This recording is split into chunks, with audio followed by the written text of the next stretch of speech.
Good evening, ladies, lords, lasses, and all those in between. It is I, your humble game master, the Deathly Shad, here to bring you some more Rains of Vitrium content with my lovely co-hosts and/or players.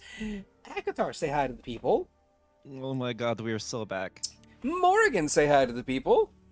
Hello, we're finally back. Rensois, say hi to the people. They may be back, but I'm front. Oh my god. Soren, Okay. say hi to the people. I don't know. It's been 84 years. And Vonnie Valen, played by the same person, say hi to the people. Hi, everyone. Woo-wee.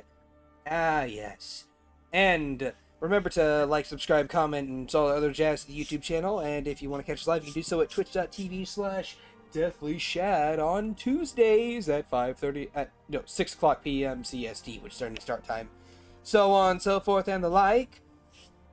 And with that having been said and done, let's get right into the start of the Rains of Vitrium. So, when last we left our adventurers, Agathar the Kobold Rogue, Morgan the Halfling Divination Wizard, Rensaw the Ratfolk Monk, Sword the Ratfolk Samurai, and Vonnie the Ratfolk Smith, the party begins a well-deserved sabbatical, a period of rest, recuperation, and recovery after their perilous travels through Vuori. But what are they going to do with the time given to them? Where will they go next? And what will happen? Will they take time to themselves? Who knows? I don't, but let's find out together in today's episodes of The Rains of Vitrium. So, you guys have 4 weeks of downtime periods. We're going to be spending this session going through a few of the key components of each of those. And maybe next session and the session after, depending on how long some of those take. And at the end of it all, I will tell you guys how the world moves and shifts during your time away. So, who wants to go first? I will. Oh! Wow. Oh! Okay, alright. Go off, King. Okay! Let's get the rage baiting going. Okay. Yeah. I would expect Sora would also have gasped, but they're muted. Oh, boy. I'm also eating dinner, so I don't want to subject you to that. But what Fair if enough. I want to hear it? Alright, well, it's a good thing I have a couple of Daves, so Shad. I could pivot to fix whatever Valen breaks. Oh boy. All right, Valen. Please, if you will, what are you wanting to do first? Valen's gonna pull Jerlom, and if Malcolm's with them, pull them two alone. Malcolm just is to have a always chat. with them. Well, you never fucking know. Someone's got to run the country. I mean, yeah, sure, but that's what they have the council back there for. Potato. It's just Malcolm and several clones. So yeah, you manage to get a hold of Drolam before she leaves after the first week with Mel and so on and so forth. And how do you get her attention, speaking of? You just kind of like waltz up to her, send her a sending spell. What you doing? Yeah, it'll be through a sending spell. Do you Just walk up to her and say, I'm coming at a bitch. Do you What? and- You punch her right in the middle. I know, right? Get Do blasted you by and 15 Malcolm spells. Valen just might with what might happen. Who knows? All right. But yeah, Valen's gonna do a sending to Jerlom, pretty much saying you have a bit of time before you leave. Need to talk to you and Malcolm, preferably alone. Of course. I can always make time for fellow associates of mine. I will meet you, and just you, in, we'll say, an hour or two. Come to the Canary when you can.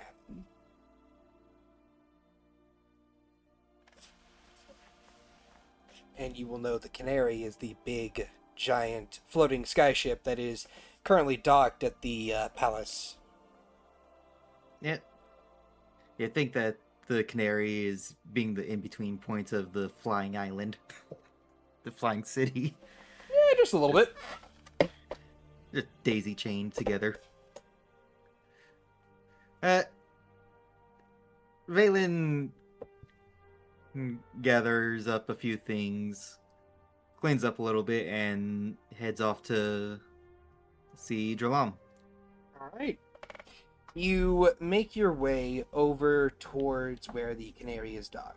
You see that there is a long ladder, a rope ladder, kind of like going from the very top to the very bottom, kind of like just barely scraping along the floor, the stone floor of this particular area. And you kind of like look up and you maybe sigh a little bit to yourself as you kind of like grip the rope ladder to begin your climb up, only for you to feel your hands and feet kind of like stick to it as the ladder begins to ascend by itself. Okay, good. I thought I'd have to do arm day today. I'm not want to do that. Yep.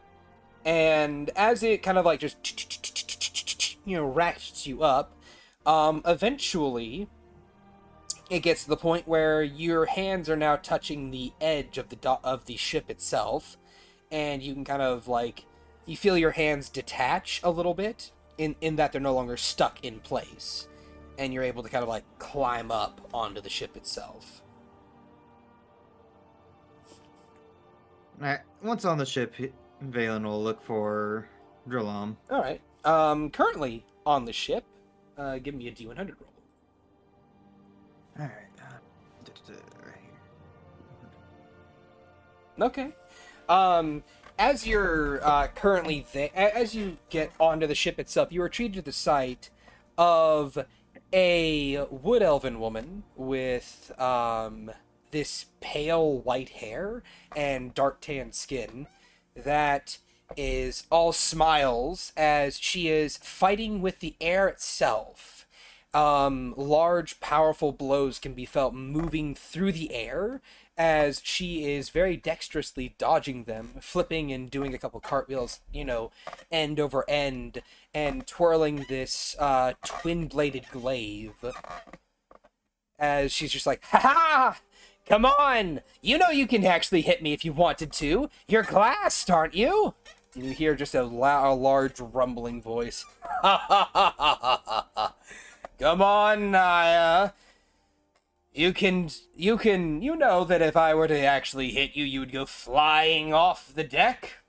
I know, isn't that half the fun of this?"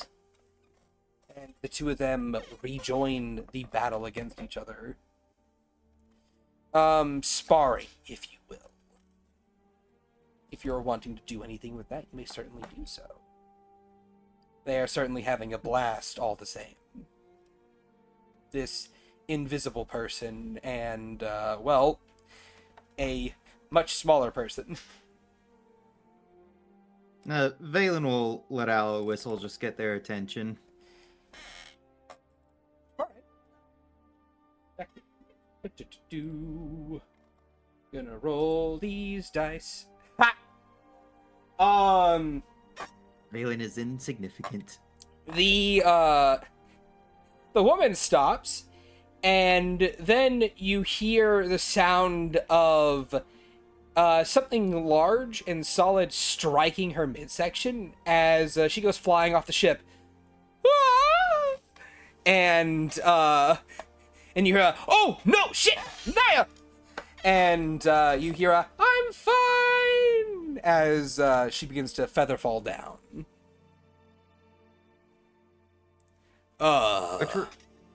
Which Sorry, room is Dralam in? You hear like a shifting of movement, and you see kind of like this. Well, what's your passive perception? Passive for Valen, 19. Yes. Just barely not enough. So, you don't really even see anything, but you feel the footsteps, boom, ba-doom, ba-doom, as a large figure kind of like moves over to the side of the ship, and the ship itself lilts ever so slightly because of the weight differential, as you would assume this person is watching their friend slowly and very, very all laughs and happiness just float down to the city floor below. Based off of the voice, can Valen tell if was the large gator man that they had to collect? Yes, this is. I'm forgetting his name, but Valen wouldn't. Oh, his name ba-ba-ba-ba, is Fletcher.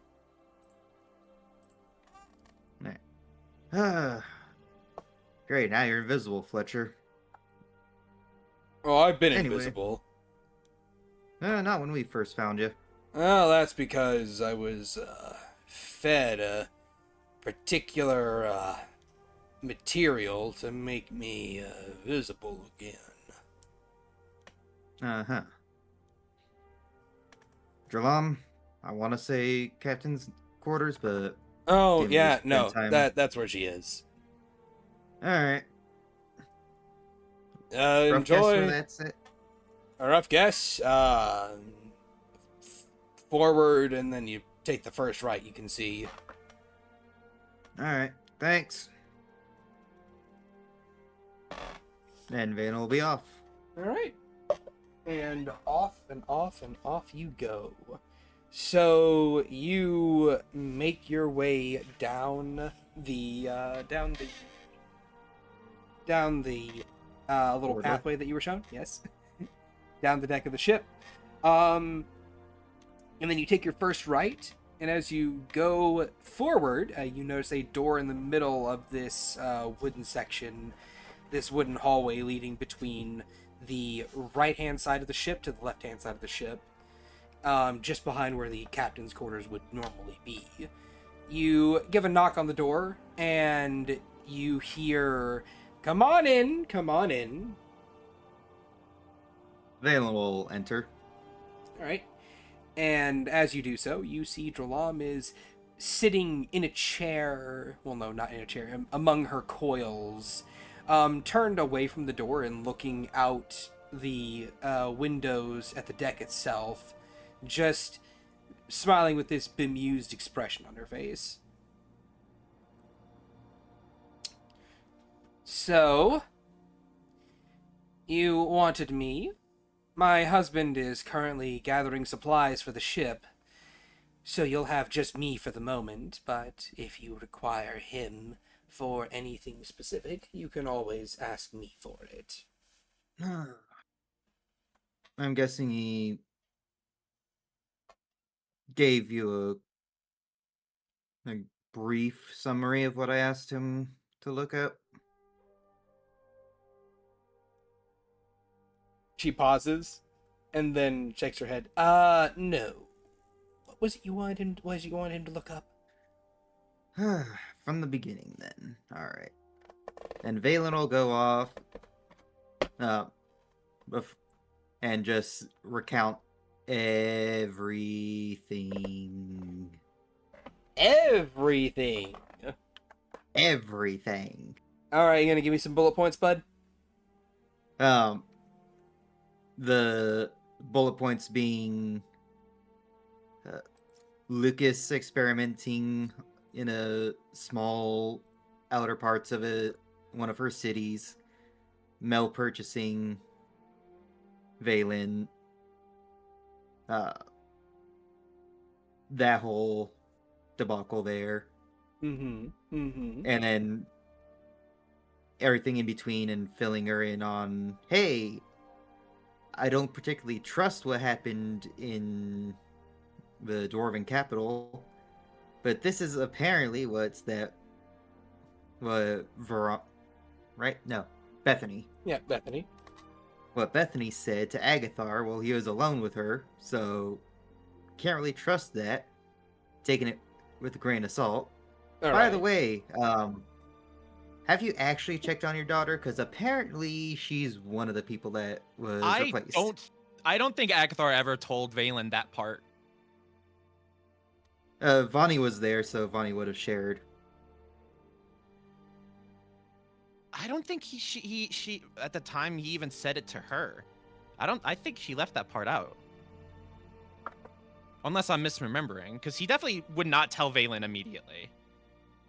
Well, no, Valen was with Lucas. Vonnie was with Right. the party.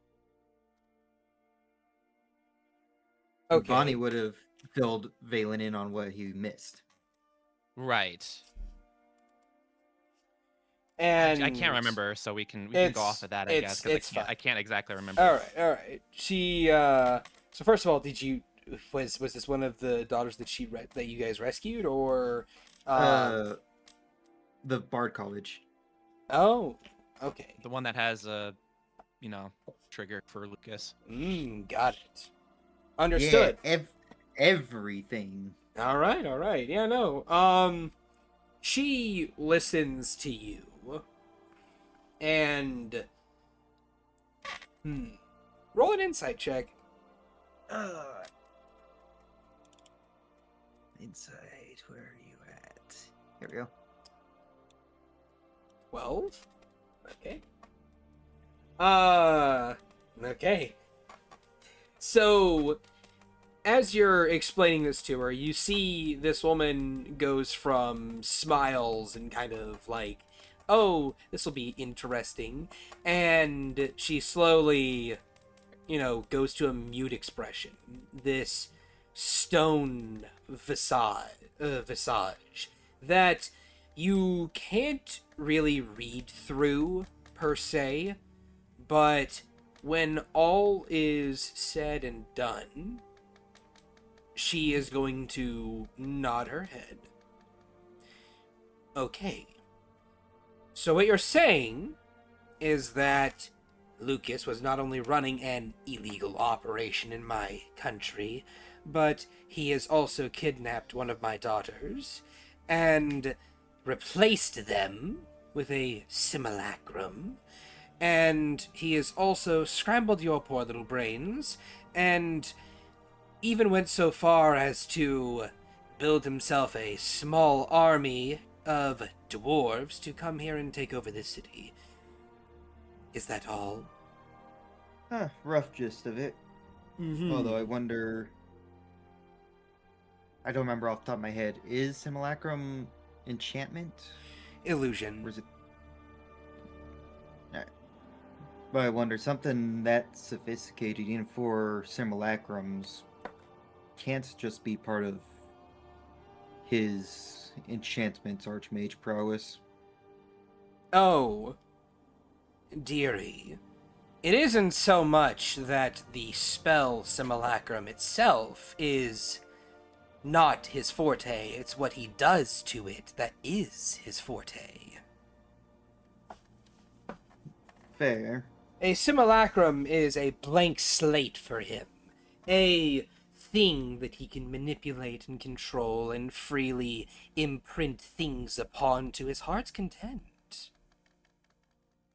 Imagine, if you will, the modify memory spell, but he does not even need there to be a memory existing in the first place. He can plant one there and make you believe it was real.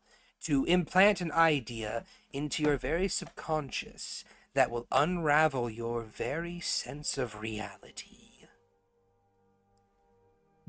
True. I mean, in the initial investigation that led us to deal with the dancers, recall you having minor loops of sanity dealing with Bethany. Yes, with Bethany. Now, that child I do not blame in one slightest. Any linchpin of Lucas is bound to be quirky. If only by the nature of the Archmage. I would suppose this is true as well. Still, I thank you for this information. I remembered my husband saying something along the lines of this to a degree. But Yes, I asked him if he had a chance to look into my old home. But it seems that we might be in for a small time of rest before our next actions. Of course. I will investigate these things on my own as well. With my husband's aid, we should be able to pry ourselves into this network, so to speak. Now, if it comes to things regarding my daughter, I assume that you know already. This means that I cannot be seen as being involved in your interests. Oh, yes, I'm very much aware. But I thought that you'd like to be brought up to speed. Not so sure the rest of the group would have done the same. I do, and I appreciate it. I wish that I could be of some aid against Lucas, but, well, he would sense my involvement and my daughter's life might be forfeit as a result.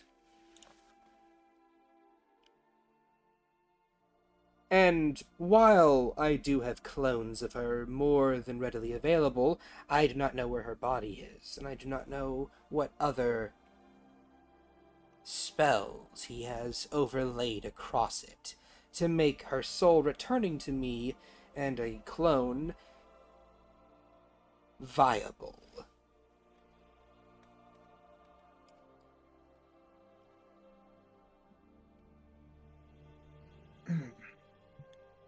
That I do not know, but this downtime I plan on trying to do some insights, more so on what exactly Lucas had done to me. Of course. If you would like, I could attempt to take a look at you myself. Although divination magic is not my forte, it is something that I can do at a fairly proficient level, if I do say so myself. That give me a start into I would what?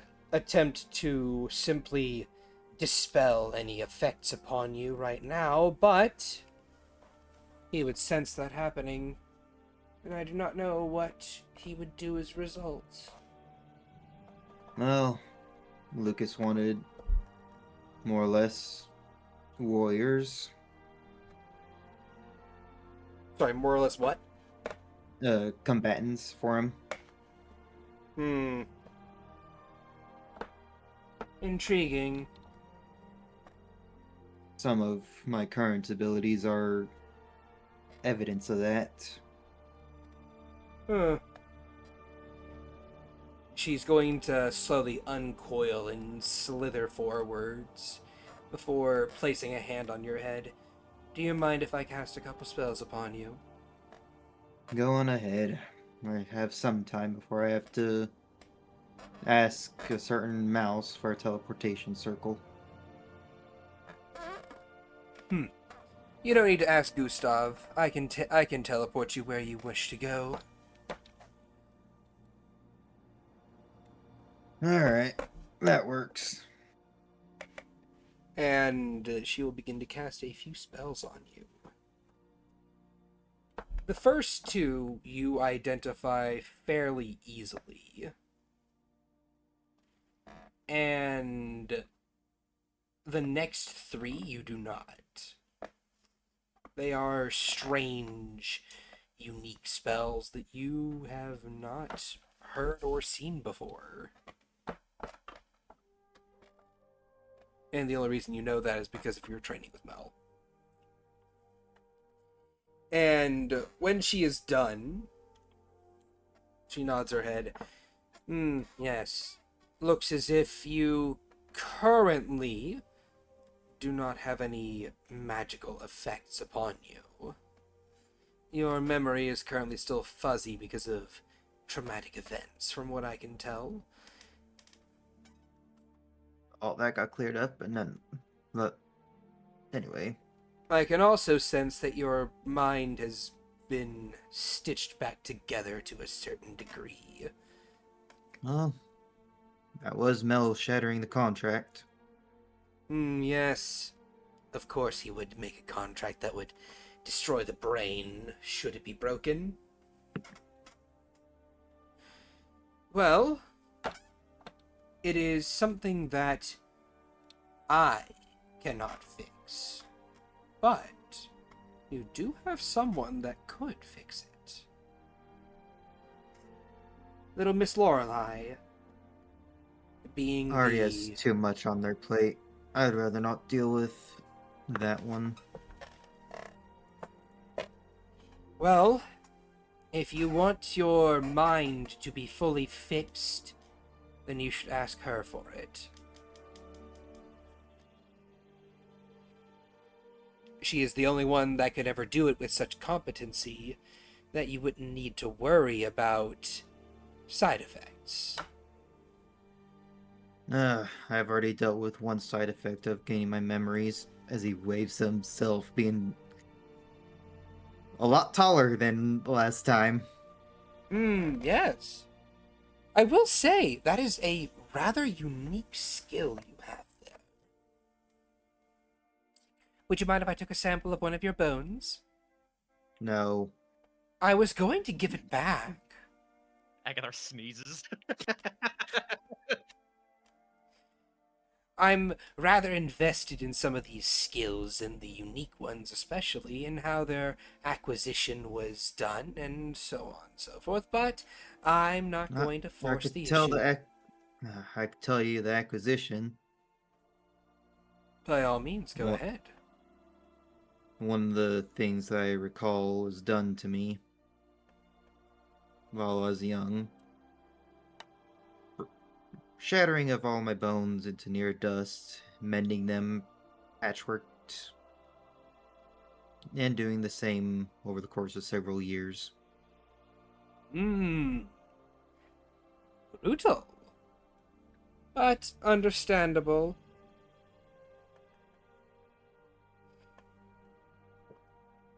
But, you know what they say in our little homeland.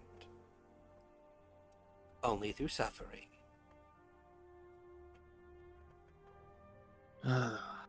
Got it. All archmages are on that same line of thought. Great. It isn't so much all of us. Blank stare. Well, me and Mel, sure. Lucas, to a certain extent it seems.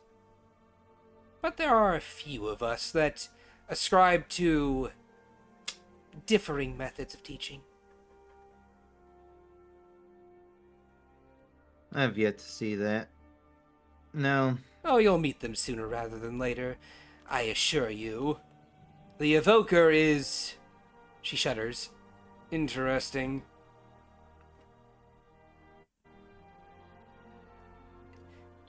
If you want, you could insight that. Sure.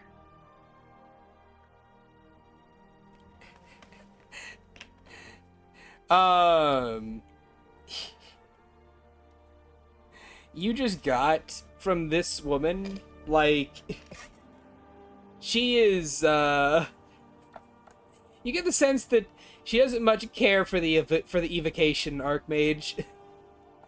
And not in the sense of, like, ooh, I hate that guy, but more in the sense of, like, ugh. They have a very yeesh personality. They all do. Yeah, they really do. Ugh. Anyway, so before send me off to excuse me, a little bit so ways I want to go. He pulls out his copy of the graduation certificate they got. Oh, yes. This get me pretty much near unlimited access to your little college.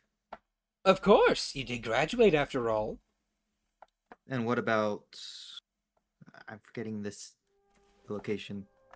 That city in. Oh, fuck, I'm forgetting. Is it Vuori? It sounds. Yeah, in Vuori. The what in Vuori? The magic city. The necropolis? No, not Vuori. Fuck it. God damn it. Xanadu. That's where it is. Oh, It's been a hot minute since we've been in Eden. All right. okay. Uh, are you referring to Sutin or Zafari? Because Sutin has a divination school, yes, and they will respect your graduation certificate, but they're going to be a little more touchy and secretive with their restricted section.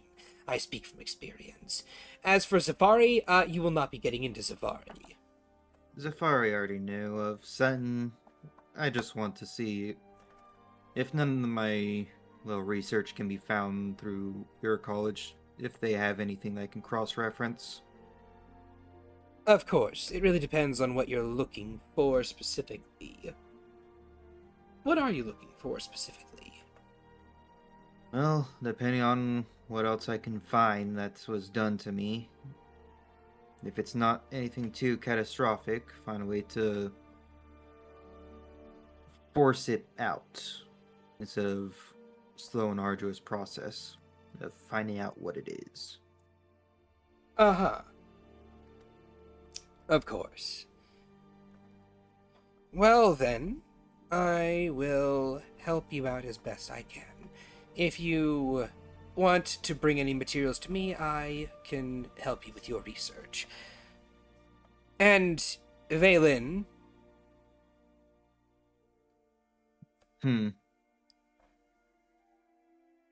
to be fair, so you do not misconstrue me and my thoughts, were you willing to have your bones broken and reset multiple times? No.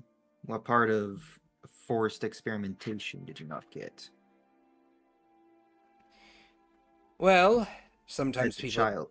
Sometimes... As a child, nonetheless. Well, sometimes people don't read the fine print. But if you're saying it happened to you while you were a child, that is unforgivable. There are certain things that one should not do. Yes. Other than my sister Vonnie, but you say that was You have my sympathies, Valen. I am sorry for what happened to you, and I'm sorry that it happened on my watch. Although... If you want more information, talk to Lana. Other than Vonnie, she is the only one to actually escape in the midst of it. Of course. And I hope you know that if I had been aware of this when I wasn't so, insane, it would have been dealt with a lot sooner. Probably before even it got to you or the others.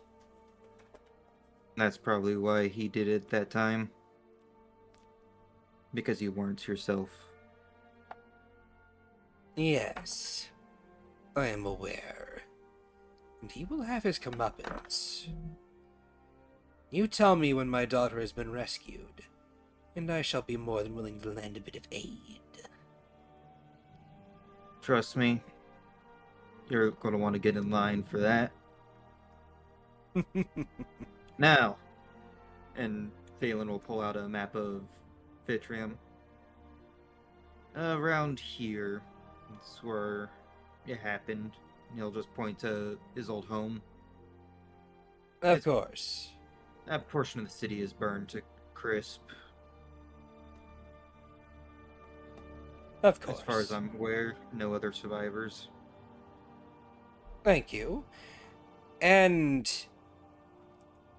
you want to go to Deepwood, yes? Yeah, I can hitch a ride over to this location, see what I can salvage, find out from there, and then back to Deepwood. Right. She pulls out a small piece of paper and she hands it to you. That is a voucher for an excavation team of investigators to go along with you if you so desire it. That might be the smart thing. I don't know how long I'll be able to stay there for without wanting to bring back the dead just to torch them myself. Yes. Stay there as long as you wish. She pulls out a scroll and she passes it to you as well. This will return you back to here on the Canary.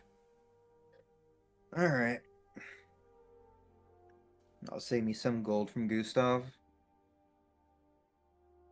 Of course. Although still feel free to pay her. Well, that was going to be my next stop until you offer the teleportation circle. Well, you did offer me information that my daughter had been replaced by an imposter. I felt it only correct that we do so. Fair enough. And one more thing before I leave. Yes. Don't let the others know where I went. And where exactly would you have been going? Would you have gone? This isn't the first time I've wandered off for a time. Of course. And then she'll snap her fingers and a portal will open up beside her. In you go. And Valen walks. To All what? right. Who knows? So what? Who knows indeed? Who wants to go next?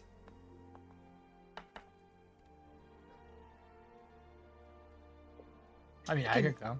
Yeah, I was about to say is like either I can jump in or more if you want to do it. Yeah, I got things. All right, Yeah, Morgan. if we're still kind of playing out the end of the wedding. Sure. Yeah. Like, so Vuori. I want you to know during these next couple sessions, time is irrelevant. Wishy-washy. Yeah, it's wishy-washy. Just, pick a time, pick a period, and do the thing. So yeah, this is like the wedding is winding down and people are like heading off, and Morgan of all people is going to, I want to say, sneak up on Mel, but I mean I can't imagine anyone can do anything of a matter like that. But maybe she's distraught about getting snubbed by her son. Getting snubbed. So yeah, you creep up on her, and like, what do you say? She's currently seated at a table, kind of like drinking a little bit, all smiles, but her tail is flat to the floor. You don't hide it very well. Don't hide what, dearie? Your depression. Oh, and why would I be depressed? Her head rotates 180 degrees. Her body does not move. And she looks at Kicks you. her tail. Your son. Oh! Her tail begins to lightly writhe and wiggle. Oh, really? I hadn't noticed. I'm going to help you, Mel. Oh! The rest of her body rotates in the opposite direction to straighten up her head and body. Yes. What is it you had in mind? I'm going to work with him. Help him work out his problems, his traumas. Hopefully to a point where he can reconcile with you. Though this is a two-way street. And what are you When wanting I'm- in exchange? I don't need anything. Just your cooperation. She kind of looks at you and kind of like eyes narrowed. Her smile is still there, but it's very much strained. She's just like, I don't do this for you. I do it for him and the others. oh, I'm And if aware. that means, well then, it should not be so strange that I would want nothing in return. I suppose, but it just seems so out of character for you, dearie. You have to understand. I have no war chest to fill. I suppose you are correct. This wedding is a celebration of your victory. Speaking of, congratulations. Thank you. How does vengeance taste? Like I expected it would. It doesn't Bittersweet. taste like any. It doesn't taste like anything. Then I suppose you learned the same thing I did. Either way. When I contact you next, it will be with directions. I hope you take what I say to heart. For you and your son's relationship may never mend.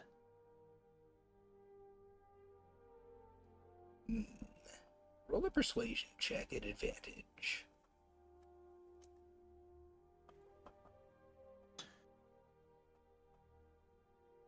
Okay. Advantage. Not Maury's best skill. 15 though. 15 is pretty good. So, you see this smile of hers slowly drop and fade away. For possibly the first time since you've met this woman. She gives you a hard stare with those heart-shaped pupils of her purple eyes. And after a moment,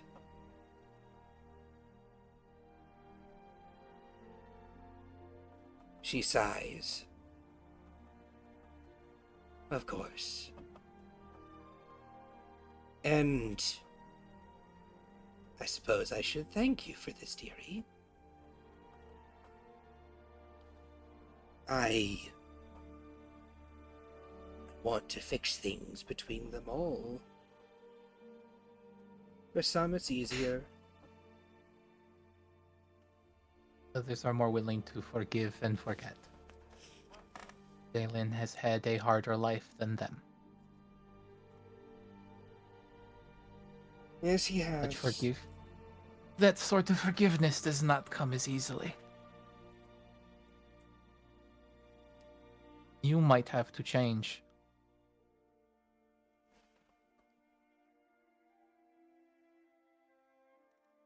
We have, can't you tell? She smirks. A bit. But more yet might need to be done. Of course.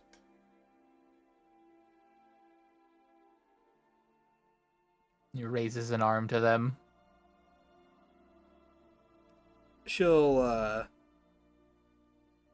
smirk and she'll lift her arm up in response as well. Just kind of like tap her forearm to yours. Yeah, this sort of like dagger handshake, forearm to forearm. Yep.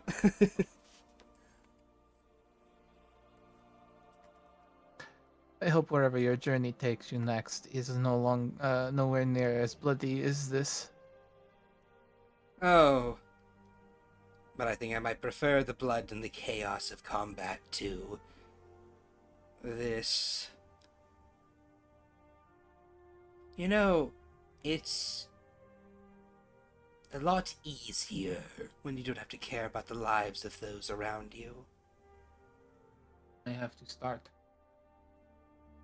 Yes, I know.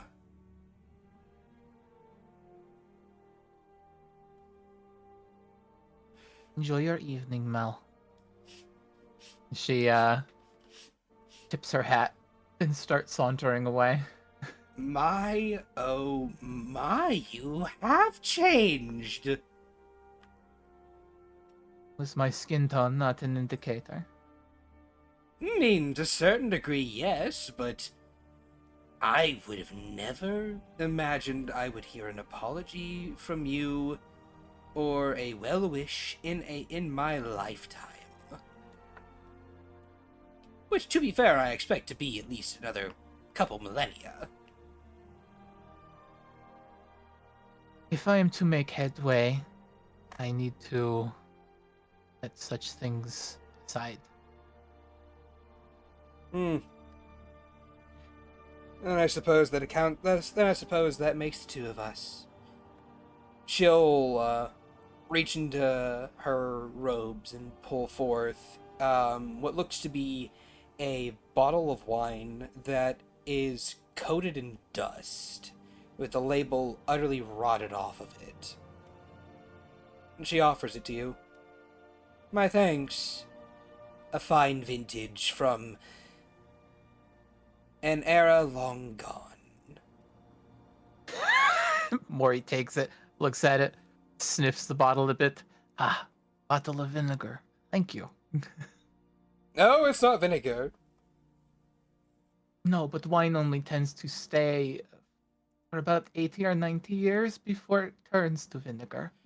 Oh, that's what you would think about this particular brand, but no, it's not. Enchanted, dearie. Ah, well, then. Could not tell. The label, she is gone. I would imagine a magical bottle could hold its title longer than that. I mean, if it wasn't for the storage space. Slight turn of the head and like head back, like, I won't ask. Yes, it's probably best you don't either. I'm going to clean this bottle. Thank you. Yes, you probably should. She holds it out beside Ta-ta! her, like she shouldn't be touching it, and then leaves. Yeah. Ta-ta! Also, tell me if you get Uh. sick in the next couple days. Hey, going to put the bottle somewhere where I don't need to drink it anytime soon. Possible poison. She's like, it's magical. It couldn't possibly be bad. It's like, it's vinegar inside. You've given me a very old bottle of vinegar. Thank you. I will take good care of your vintage bottle of vinegar. Boy howdy. Boy howdy. Anyway, so yeah. Next up on the docket. Who's next? Sure, I'll go. Renswoo! How do? I don't know. How do? Yeah? What do you do? What are you doing? You gonna... We doing... What are you selling? I have a list here of things, but I don't know what you want to do first. I have a list for all you fuckers, technically. Some of you have longer than others. Valence did his one thing. Smiles. Agathar's Could it be? Agathar's is just 5 pages long in a Word document. If I was that skilled, you wouldn't be wrong. Is the list of things he wants to do: wife, husband, girlfriend, Babies. Necromancy. bone In zone. that order. Bone zone again. Bone zone parentheses college. Yeah, bone zone parentheses bedroom, bone zone parentheses college. What the fuck?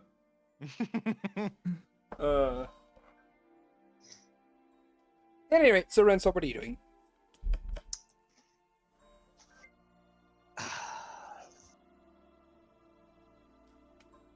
Trying to decide which one on the list to start with. Probably Alright, give me the last one. just a moment. Oh, wait. The Okay, last thing on never your mind, go list. ahead. Wait, that doesn't make sense. Go ahead. And the question would be, who would she go to? Who would she go to for... To Oh. ask about that, and I feel like You know what? I have a few options for you. well, I'll tell you what I was thinking, Go ahead. and then because I'm like, if there's any person where she's like, who's someone who might know, I think she would try to find Eloise. Oh boy. Oh yeah, no, she would know. She would know. She would know. There you could always ask Mel if you want a funny option. No. That is exactly the person she's not going to about that. All right, fair enough, fair enough. So yeah, no, you're able to find Eloise easily enough. She's currently vibing with her tea drinking self and whatnot, you know, chewing on leaves and whatnot. Just kind of, you actually stumbled upon her in the middle of the kitchen in the royal palace, just kind of like currently swatting at a couple students, just like, no, no, no, you don't make the tea like this. You have to properly utilize the leaves. Yes, Francois. She just kind of like shuffles awkwardly in the doorway. Could I borrow you for a moment? Yes, you can. Now, you three continue to work on the ceremony. And then the three students kind of like nod their heads rapidly back and forth, just like, yes, ma'am, yes, ma'am, yes, ma'am. And she nods, smiles, turns, and walks over to where you are. I see you're in a little distress. Do you want to take this to a private area? Sure, I guess. Maybe you could have them send some tea. I would not trust them to send tea. I'll make it myself. Anyway, please, follow me. And she'll, lead you down the hallway and to a nearby door where she will open it up and she'll let you in, and you see that you are in a small storage room with what looks to be a table in the middle of it and a couple chairs. She takes a seat on one end, offers you the other seat. I think she'd probably lean against the wall, just kind of nervous energy.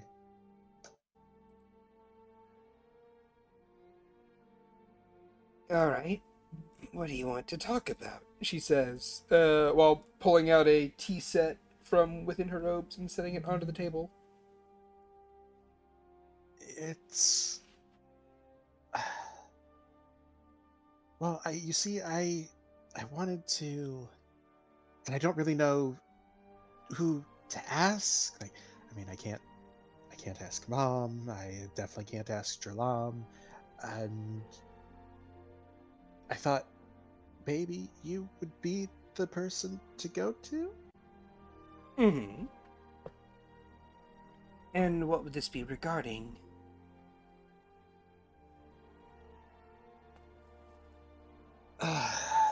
She just kind of sighs and rubs at her temples. It's just with everything that's been going on lately, everything has been so hectic, and we've finally got, a moment's peace, and we've had the wedding, and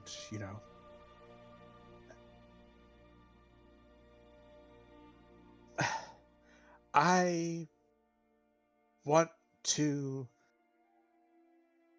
throw a baby shower for Soy Fang and Agathar. Oh. And I have absolutely no idea where to start. Well, Or end, or middle, of course. quite frankly.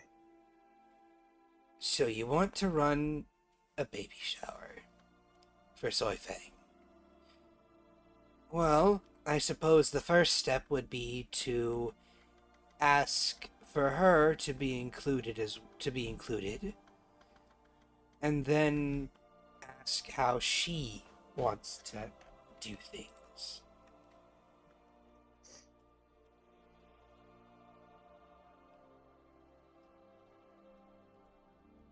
I guess so.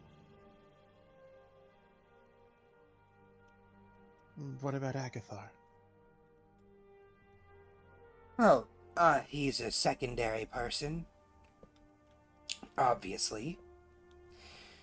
I would say that if you want to hold a shower for the two of them, you should speak first to Soifeng and then to Agathar and get the two of them in a room together and see if you can't determine how you want this to work. If you want to invite a bunch of people, if you want people to simply come as they are, or if you want to invite only specific people. I say this because I worry for what kind of a gift Mel might present for a child. Francois just shudders. But then again, she is to be this child's grandmother, so she might feel a bit snubbed if you do not invite her.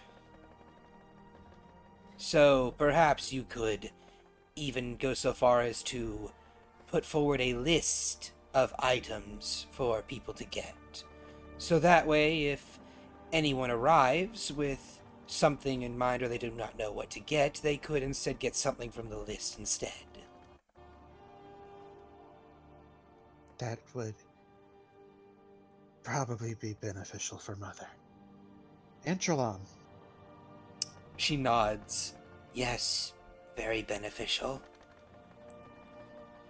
Probably beneficial for Morrigan as well.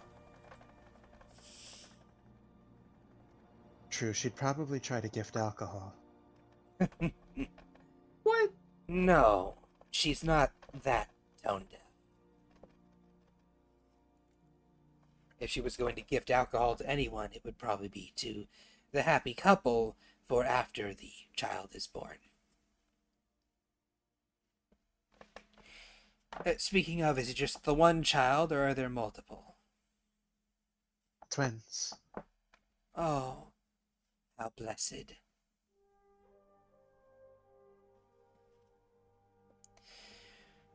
Well then, that is my best advice for how to get a baby shower going for those two. Okay.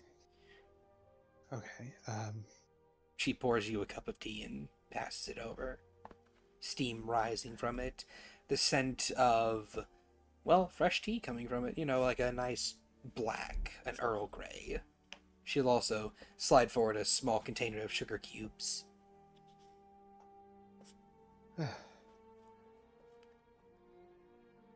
I suppose step one is seeing if Soy Fang even has an idea for what she would even want for a baby shower.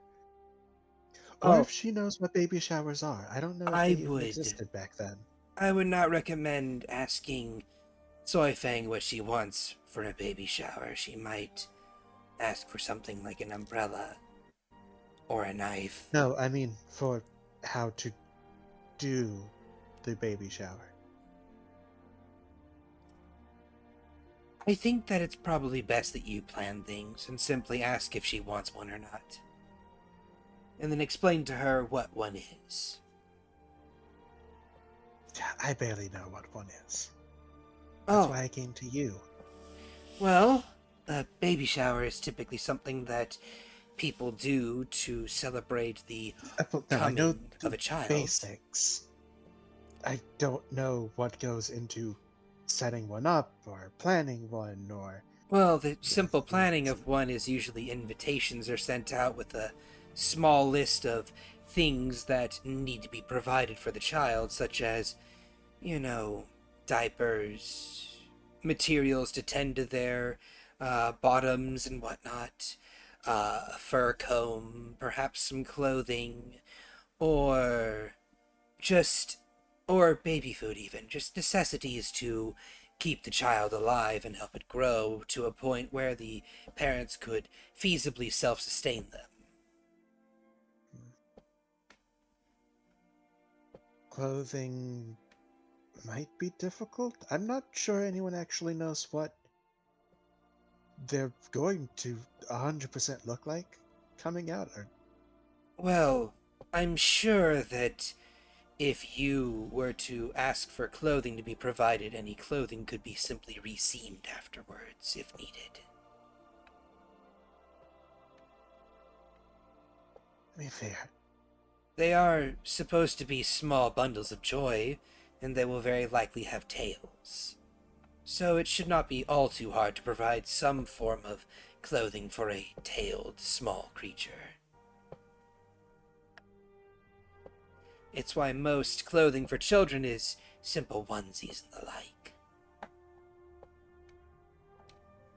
okay. Okay, I guess that's simple enough.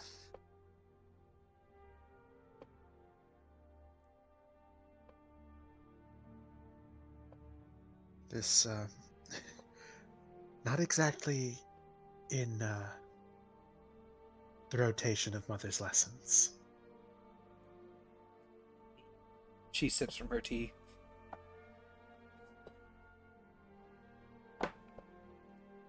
Now, would you like for me to write the list of recommended items? Yes, please.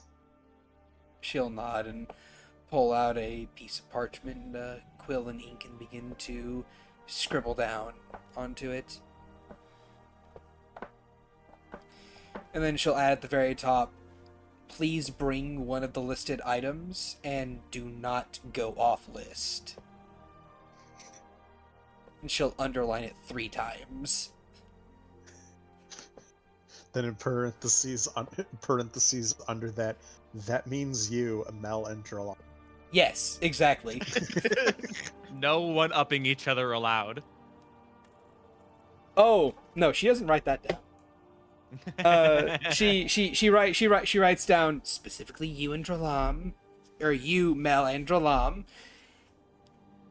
And then you see her pause, and she's like, "No, they can attempt to one-up each other. It should be interesting to see who is the first to provide a truckload of things. Or sorry, a wagon load of things. I was going to say, I was like, wait, what's a truck? Perhaps even a caravan." He shrugs. Like, if they manage to fill our caravan, well, first they'll have to deal with Morrigan, and second, I will be impressed. I mean, it's only fair, isn't it? She gives you kind of like a mischievous smile. Of what? Oh, only fair that the two grandmothers would be the ones who provide the most for a new child.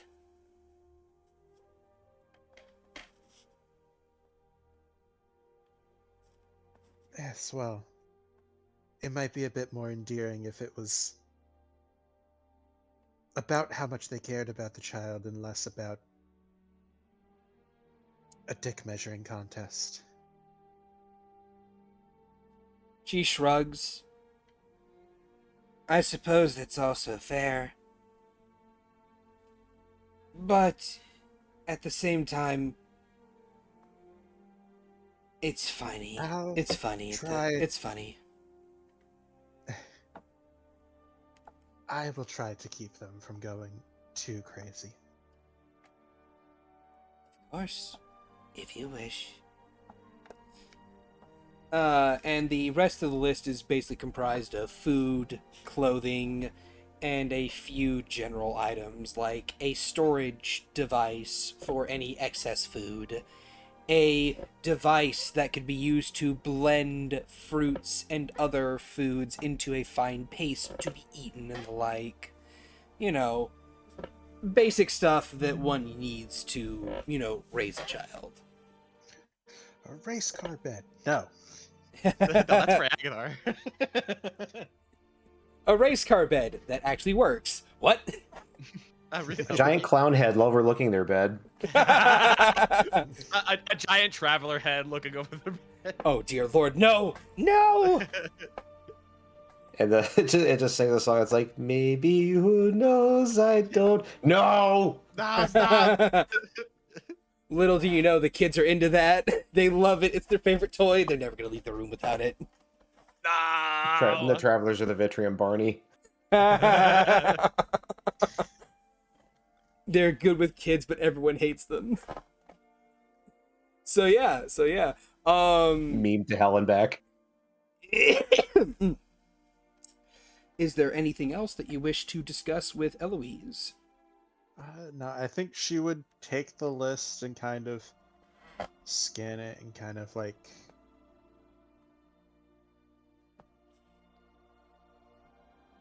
I think that okay. Okay, yeah, that should work. And then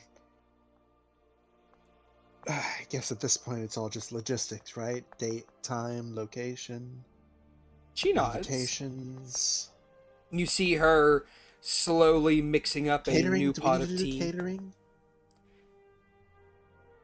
I believe that we can do catering if you wish. I'll set that up as needed. I'm getting in some of the good graces with the chefs around here, since I know my craft of tea very well.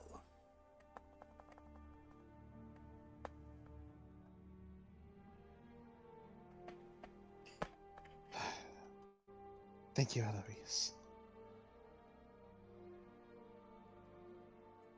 That's why I'm always happy to help. And you see her pour a new cup of tea and push it over to you. I'd recommend drinking this particular blend before you go off. She'll take the tea and kind of smile. What, in a hurry to get back to make sure they're not burning your leaves? They already know the consequences if they do.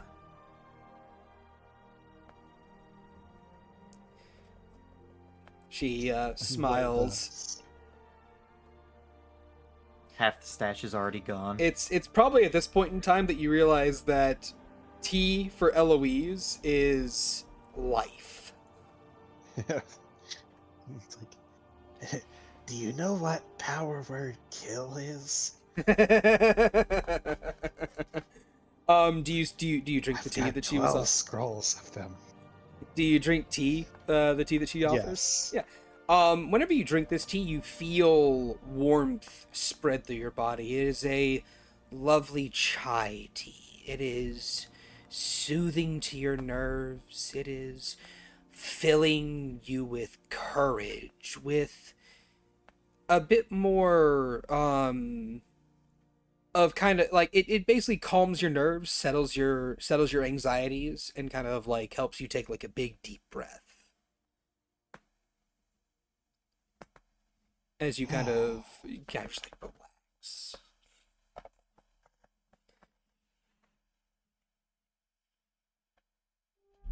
Eloise gestures to you. That is that's one of my special blends.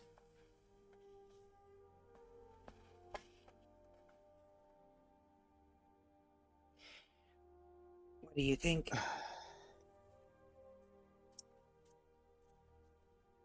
I think it is so much better than that dark swill Morrigan drinks, and that does not leave this room. Well, thank you. If you want Morgan more, sneezes. I call this my anti-anxiety brew. I can provide you a few bags if you want.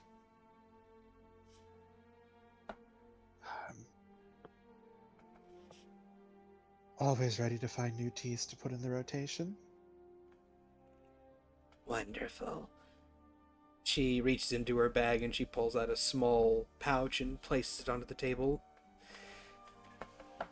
Inside there is roughly 6 pots of tea.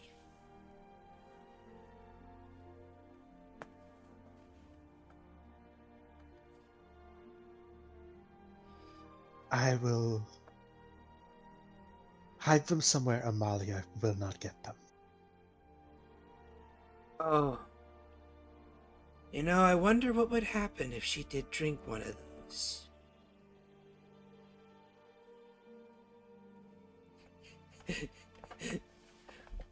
Oh boy. I'm not sure Amalia is capable of calming down. I do not know. But I also am afraid of if she did. Her rambunctiousness is endearing.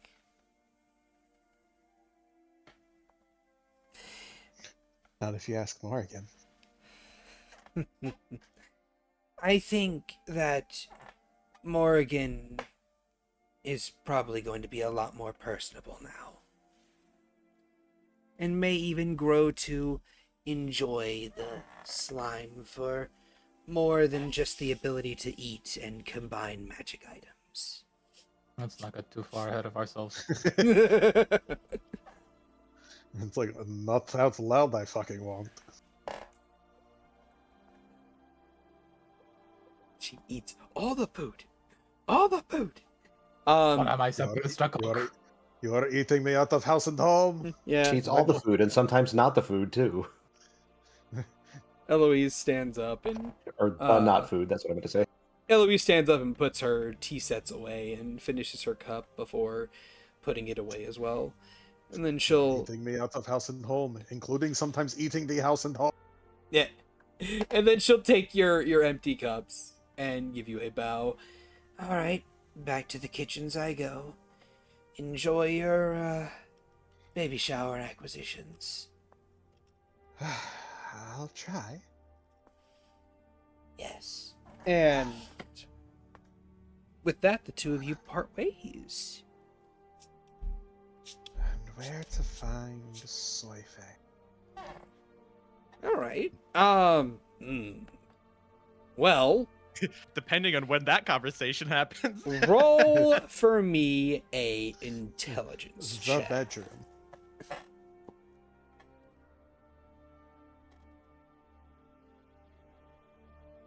7? Probably in the cart. Yeah.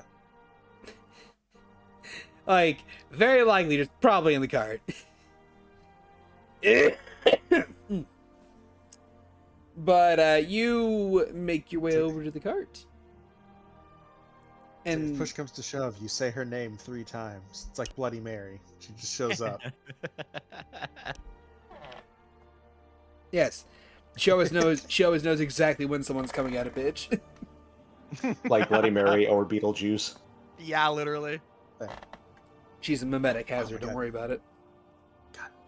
Sorry, I just saw Beetlejuice on Broadway this weekend. It was so good. Oh, nice. Anyway, so with that, hey, Soren! I was not ready for them to make a 6-7 joke. Sorry, what? I shouldn't be surprised. So the scene from Beetlejuice where the life coach nanny whatever is like talking to Lydia and she's like, now I know your father is paying me to be your friend, but I'd really like to be your genuine friend. What do you say? Come on. 6-7. And I had to like I slapped my hand over my mouth because I audibly gasped. I was so caught off guard. I was not ready for it. Fucking amazing. That is awesome. That is awesome. I was so sorry. I tangented hard. No, it's fine. It's fine. It was worth it. It was worth the tangent. Soren, your turn. What are you doing? Well, Soren is wanting to contact Phaon. Oh, He has do you have your he gold membership card? I don't does he have one? I don't remember. I know Agathar Yeah. has one. Yeah, we're on a family plan. Yeah, you're on the We're on family plan, bud. All right, okay. Well, he's going to So it's been a hot minute. How do those work again? You You use the simply card and, hold it and you say, "I wish to shop." does like just a doorway to a dimension appear? Like I'm trying to Yes. remember exactly how this works. Okay, so he's going to step outside of the cart. Well, we're not in the cart. We're in the Yeah, you're still in the palace palace, grounds. yeah. So he's going to stay in his room and use it there. Okay. You do so. You feel the door to your room click. He As if a turns lock around is to look at the turning. click. I don't want to be a bastard here, but no portals or ways in and out can be formed No, inside. no, no. This is the Yeah, room. we're not in the cart. Yeah, this is the room inside the palace. Oh, okay, fair enough. Sorry, it was It's all getting good. antsy. So yeah, yeah, no, you hear the lock to your door click. He turns to look at it. Is it opening or it just clicked? It just clicks, and you see the door looks different. The wood's changed. He approaches the door, and he still has his blades at his hip, just in case. Oh, but of And course. he opens it and steps inside. All right, yeah. No, you crack it open, and inside is and instead of a hallway, you see F&M Adventurous Emporium. Woo! And I like to think that that's like written on the sign too. The woo. yes, you know what? Fuck it, sure it is. You make your way inside the Tarrasque skull, and there are the drones buzzing about, kind of like, helping people here and there. You see a large collection of adventurers moving about and kind of like shopping for things. And as you're kind of like looking around, one of those red-furred tabaxi just kind of like gives you a wave. Evening, sir. You're you're here for business? Yes? What is it you require? I am here for business. Is it possible for me to speak directly to Phaon? To Miss Oh. Phaon? But of course, for one of her prime customers, of course, she has a bit of a bone to pick with your partner. Which one? The small one, the kobold, Agathar. He narrows his eyes and he says, "What kind of bone?" The kind in which he attempted to sell merchandise from the store outside of the store to another individual. So he broke a contract? Yes, he did. And since you were on the family plan, I must inform you, sir, that your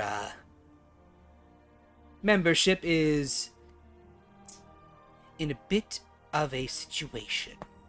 But since it was not you that did the offending action, Miss Phaon is indeed willing to speak upon the subject, but we must request that you bring your partner here at a point in time, preferably within the next week or so. He nods and he goes, "All right, I'll let him know.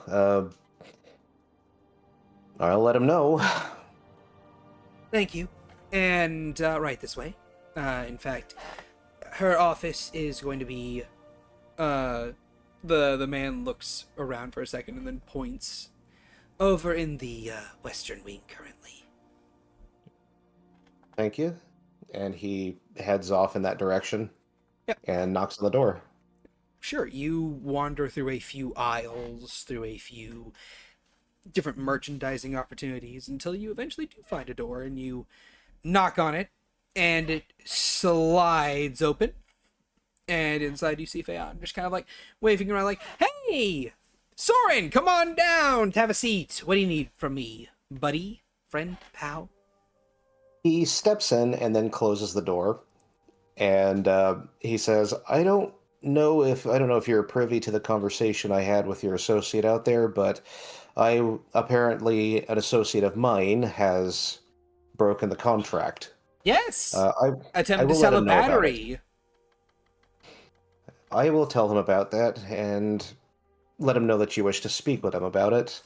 Uh, Of course, and thank But- you for that. but I am here for another reason. And Theon has probably seen Soren in like a pretty good mood. He seems like just on a mission now. And he asks, Okay. Oh, may I ask what this thing entails? "You've been studying cal-gr-n tech, aye? Of course I have. Yes. Have you found a way to communicate with, or have you found if they have a way of communicating with each other, just them?" Yes, they do. They have long-range communication radios that are 1 and 2-way, depending on which they are, if they're grunts or a bit on the higher echelon of things. I'm looking for a two-way. Oh. Of course. There's someone I need to speak with, and I know where they are Do and you? who they're fighting for, or who they're fighting for. Okay. Would you happen to know the location on the continent? He closes his eyes and shakes his head and says, "Unfortunately, no." Ah, But then I that will could make it a prob- bit harder to triangulate their position. Possibly, but I might have a way of finding out where they are, depending on how well magic is defended against in that continent. Very well defended. Hmm. He thinks for a little bit and says, "If I had to guess, this person would be either in the palace or a military installation of some kind." So you assume that they are either in ch-ldr-n specifically, or one of their military installations elsewhere. Is this correct? Unless they're out fighting for ch-ldr-n now. Of course. So that means, and she'll pull open a map of Mir. That means that you will find them either in Esnor, Athor, Celeste, or ch-ldr-n. One of those 4 locations currently. So we have a 1 in 4 chance of locating them and triangulating their position through there. Now, I want you to know, Soren, that I am very good, very, very, very, very, very good at manipulating technology to my advantages, but, these individuals are very good too. So, if I attempt to triangulate her position in a proper manner, then I would assume you have roughly a minute or so of conversation before they trace the link back to your device and shut it down. That should be more than enough time. I would hope so. I just want you to know that as the technology improves, I may be able to get you a lifeline with a stronger connection. But that requires a lot more of their technology, a lot more of their research materials. You understand? Of course, I understand. That means you need more from us, right? Of course. He sighs and he says, "Well, that was the agreement. So I think that was something we were going to be doing anyway." Yes. So how soon can you have one of those communicators ready for me? Oh, well, I already have a couple in the prototype phase. I can probably have one for you in a couple days or so. And how much would this cost? Well, considering how it's more of experimental technology and it would only be open for a minute or so and you're trying to hunt for a specific person as a needle in a haystack, I'm not going to charge you for it, as the research alone is well worth its weight in gold. I will That's- ask that you allow me to monitor the conversation. He pauses at this and he says, the conversation is actually going to be quite personal. And I do not care if it's personal. I'm not going to be telling anyone about it anyway. I am simply there to research their countermeasures to attempt to bridge the gap a bit easier. Can you find a way to have the device record these readings? Because I really need to be alone for this conversation. I mean, I can have you in a room alone with me in a room nearby. With you not listening in, with you not looking in. I can plug my ears.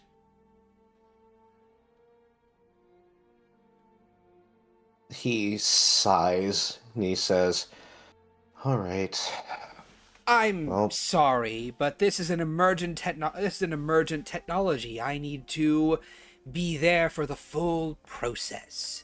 Now, I apologize if that means that you have a personal conversation listened into, but you must understand that if I'm not there, I can't get the readings. If I can't get the readings, I can't find proper countermeasures to their communication network, and I can't find ways to infiltrate them better."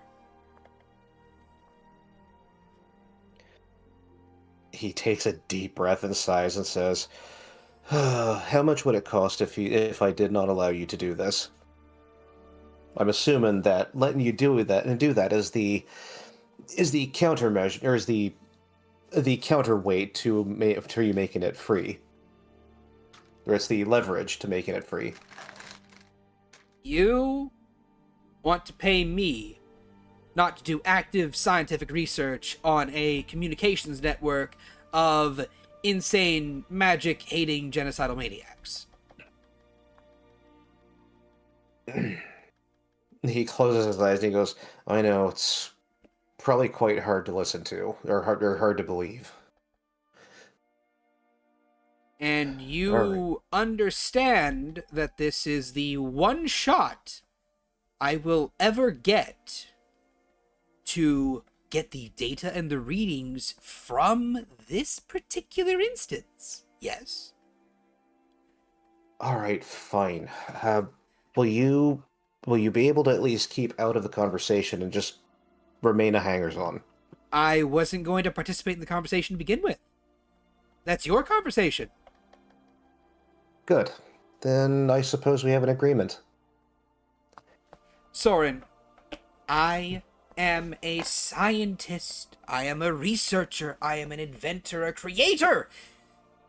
I am not a therapist, she says with quotation marks. I'm not here to look into your personal life and your personal conversations and try to scheme and whatnot. I simply want to get the research so I can better provide aid for you and others. He takes another deep breath and sighs and says, it ain't like I'm expecting you to get anything that you might get use of out of that conversation. It's just that it's supremely personal. Yes, I And it was one I was understand. hoping to have by myself.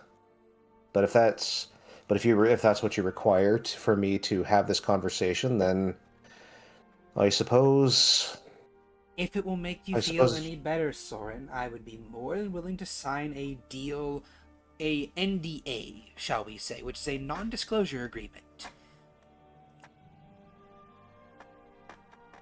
Sure. Let's write one of those up and see what it says, so I can see what it says. She pulls out a piece of paper and places it onto the table. If you read it, it says that effectively what it says, without me going to all the legal jargon and shit like that, it says that any conversation she listens to during this specific experiment will not be repeated nor restated in anything she writes or anything she says. Basically, it doesn't matter what you say in this conversation, she can't repeat it. What about what the other person says? I mean, that's also covered. I know, but it's a contract in the way you stated it. I mean, you know what I was being a little shit. I know. But this woman is a fair dealer, not a mince words individual. She's just fucking weird. Yeah, it's just very weird. He looks it over and he tries to look for a pen to sign it, She'll hand him one. and he signs it. Yep, and then she signs it, and you feel a connective bond form between the two of you, and you hear the snapping of a chain, and she takes the note, and she tosses it in the air as infernal fire consumes it. Oh, now that's out of the way.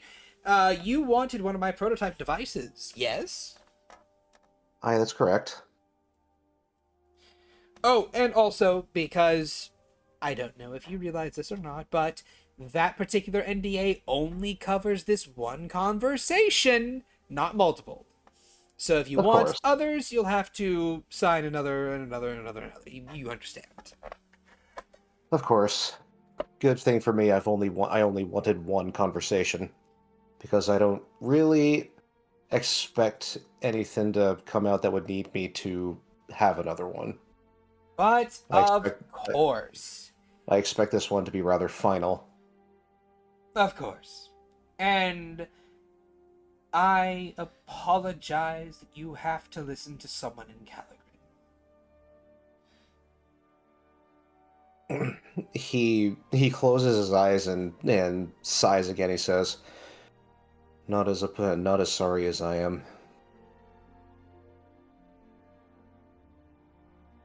She pouts, and then she reaches behind her desk and she pulls out a glass jar that is full of suckers of different flavors, and she puts on the table. Would you like a sucker? No, that's fine. I have tea. I have tea back at my place. I can just have that to calm down. Yes, but these are sweets and they have unique flavors. I made them myself.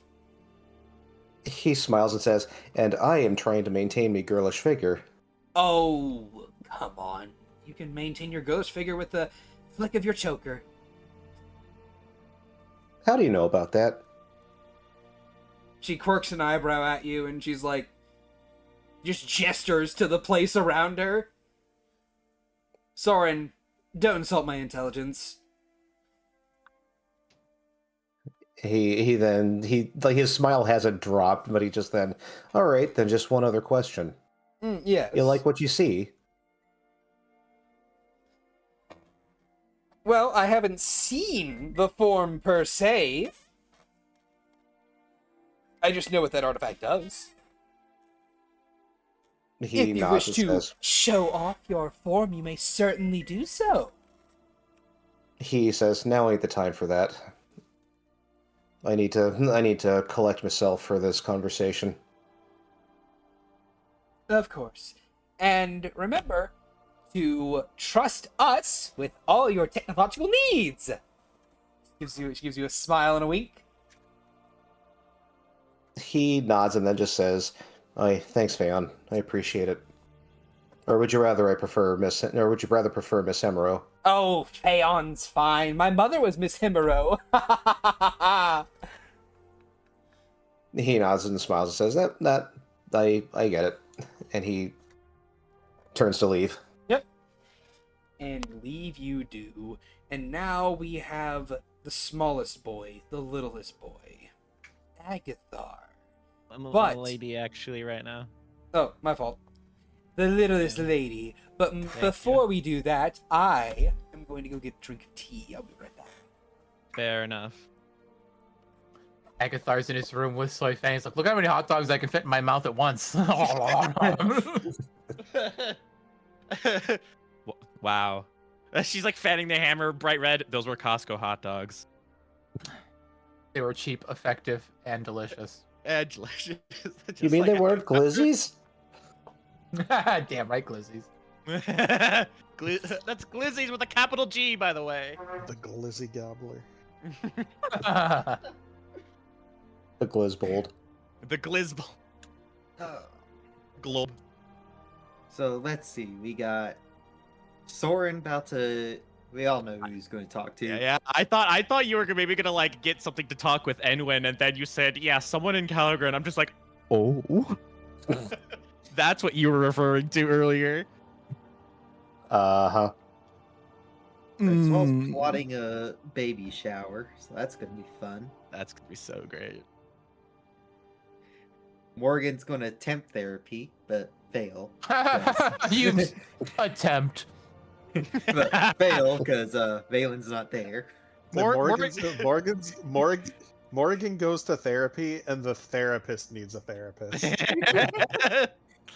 No, Morgan is the therapist. I know Of anyone something- here, I think she's got the know best so- chance. I know Truly something that honorable. can solve all of your problems. May I introduce you to my friend Blight? Yes, I that's was- correct. Irrepressible rage.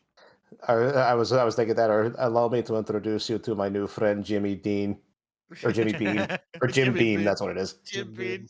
Bean. I like. Yeah, I like that's this world's Jim Bean is Jimmy Bean. and his friend Jack Daniels. This I think sister that- like our Jimmy Kimmel. I think there's a captain around here somewhere as well. I cast I like fireball. that Pulls out name. the bottle. I cast fireball. Pulls out a huge bottle of fireball. I like this Captain Morgan, of which you speak, his booze. I But like you your can't- cut, G. They can't call it fireball though because the mage that created the fireball spell has it under under a Yeah, that's very copyright. true. Yeah, Yeah, Morgan takes that's a very deep true. swig of a bottle, is like, fireball! And Valen's doing Valen shit again. He's always doing Valen shit. Valen.exe is soon to be broke down by the party as soon as he gets back. Well, it depends on what he's gonna be fucking doing in the meantime. I'm actually not that tersed about Dralam knowing about her daughter, honestly. Yeah, it's like Agatha wasn't gonna tell her because she didn't want Dralam to worry, and she didn't want to tell her without knowing really anything about where she is at the time. So like she wasn't gonna tell Right. Dralam. I am back. What's up? Hi. Hello. which makes sense. What happened? What I miss? Nothing. We're just Nothing at all. talking shop. So Captain Morgan. We- Oh, yeah. you know what? I can use the downtime to talk about because the 6-7 joke wasn't the only one that threw me off. Oh boy. The other two that I wasn't ready were both lines from Beetlejuice himself. One, he's like, "I feel so powerless, like a gay Republican." Wow. And then the other one that I wasn't ready for was because he had like pointed out to like a little girl. He's like, "Are there any kids out there? You? How? Like, what's your name?" Like she like says her name. He's like, "You're not too old for a puppet show, right?" And he like takes the book and he was like talking with the book and it's like, "Hey, Beetlejuice, what's that? Where do books go when they die?" "I don't know. Let's find out." And he throws it into the fire. And he's like, no, oh God, why? I thought they only did this to books that make kids gay. Was this Oh, like the no. Beetlejuice, like the stage play or something? Yeah. Yes, this was the Broadway stage play. I saw it on Oh, Sunday. yeah. It was so good. That's Yeah, so I've heard a lot of good great. things. That's It so was great. so good. I thought they only did this to books that make kids. That's Books awesome. that make kids gay. Oh, Wow. It was so good. Oh my gosh. Oh boy. Okay. Okay.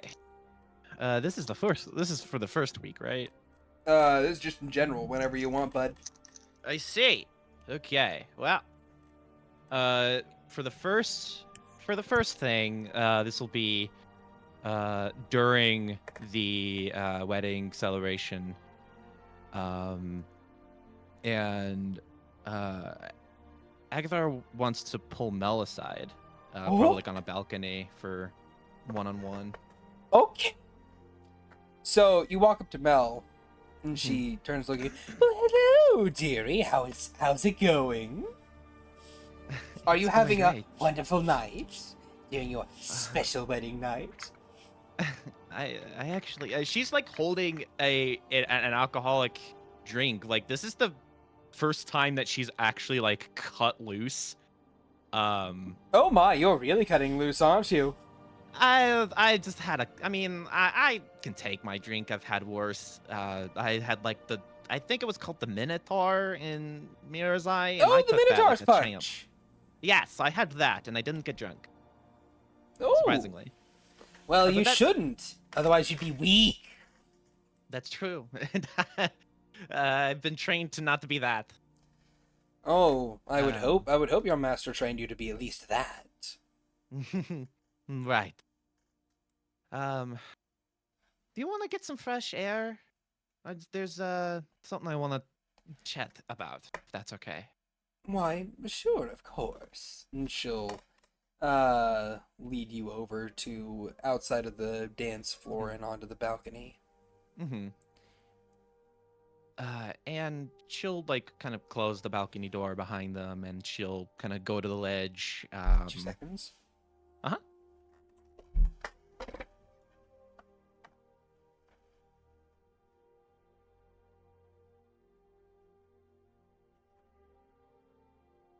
It's been longer than 2 seconds.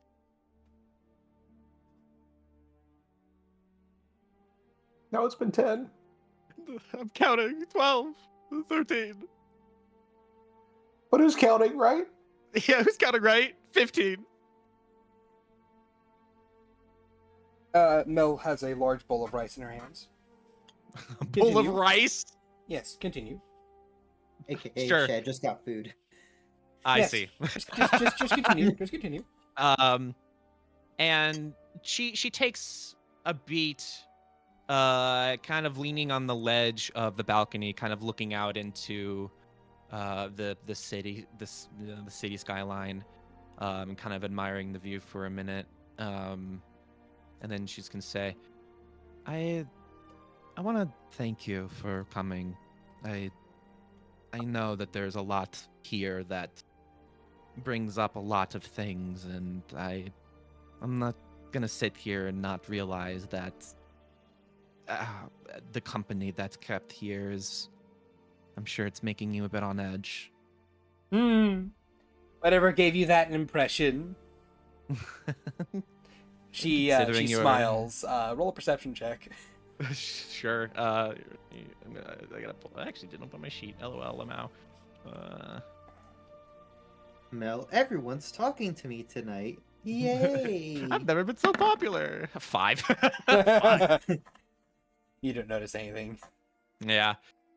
Well, considering the state that you were in when you were walking me to the altar. Yes. Not my finest performance. That's okay. No, Morrigan talked to me earlier and she was civil. I She was did. shocked. She raises an eyebrow. She did she? What'd she say? No, girl talk. Can't really say much. Well, considering I'm a girl right now, but I won't pry. Oh! Oh yeah, you did Okay. change. That's neat. I forgot you could do that. She kind of like you see her eyes narrow when she stares at you for a little bit longer, and she's like, "Oh, oh, oh, oh." She puts, like- She puts a finger to her lips. Yeah. Is that what you wanted to tell me about? Well, no, that wasn't. I mean, I guess I was gonna bring it up, but no, it's something else actually. I had an enlightening conversation with Lorelei, and I think I realized something. She looks out onto the city landscape again and leans on it. I told you that I thought my dream was dead, right? That I wanted to be a ranger with Douglas, to go through that college, to go through that training and, you know, do good things to Vitrium. Mm-hmm. I think through that conversation, I realized I have been living my dream. It's just taken on a different shape. He has always been there. He's always watched, and he's always been leading me on.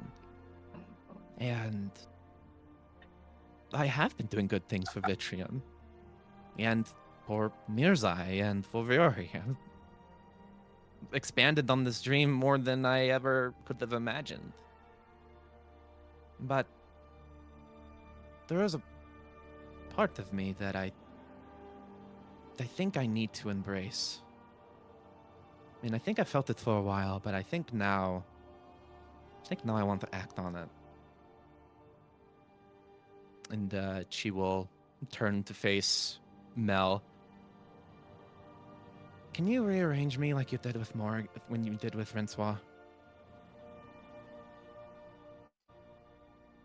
I think I'm ready to become a ranger.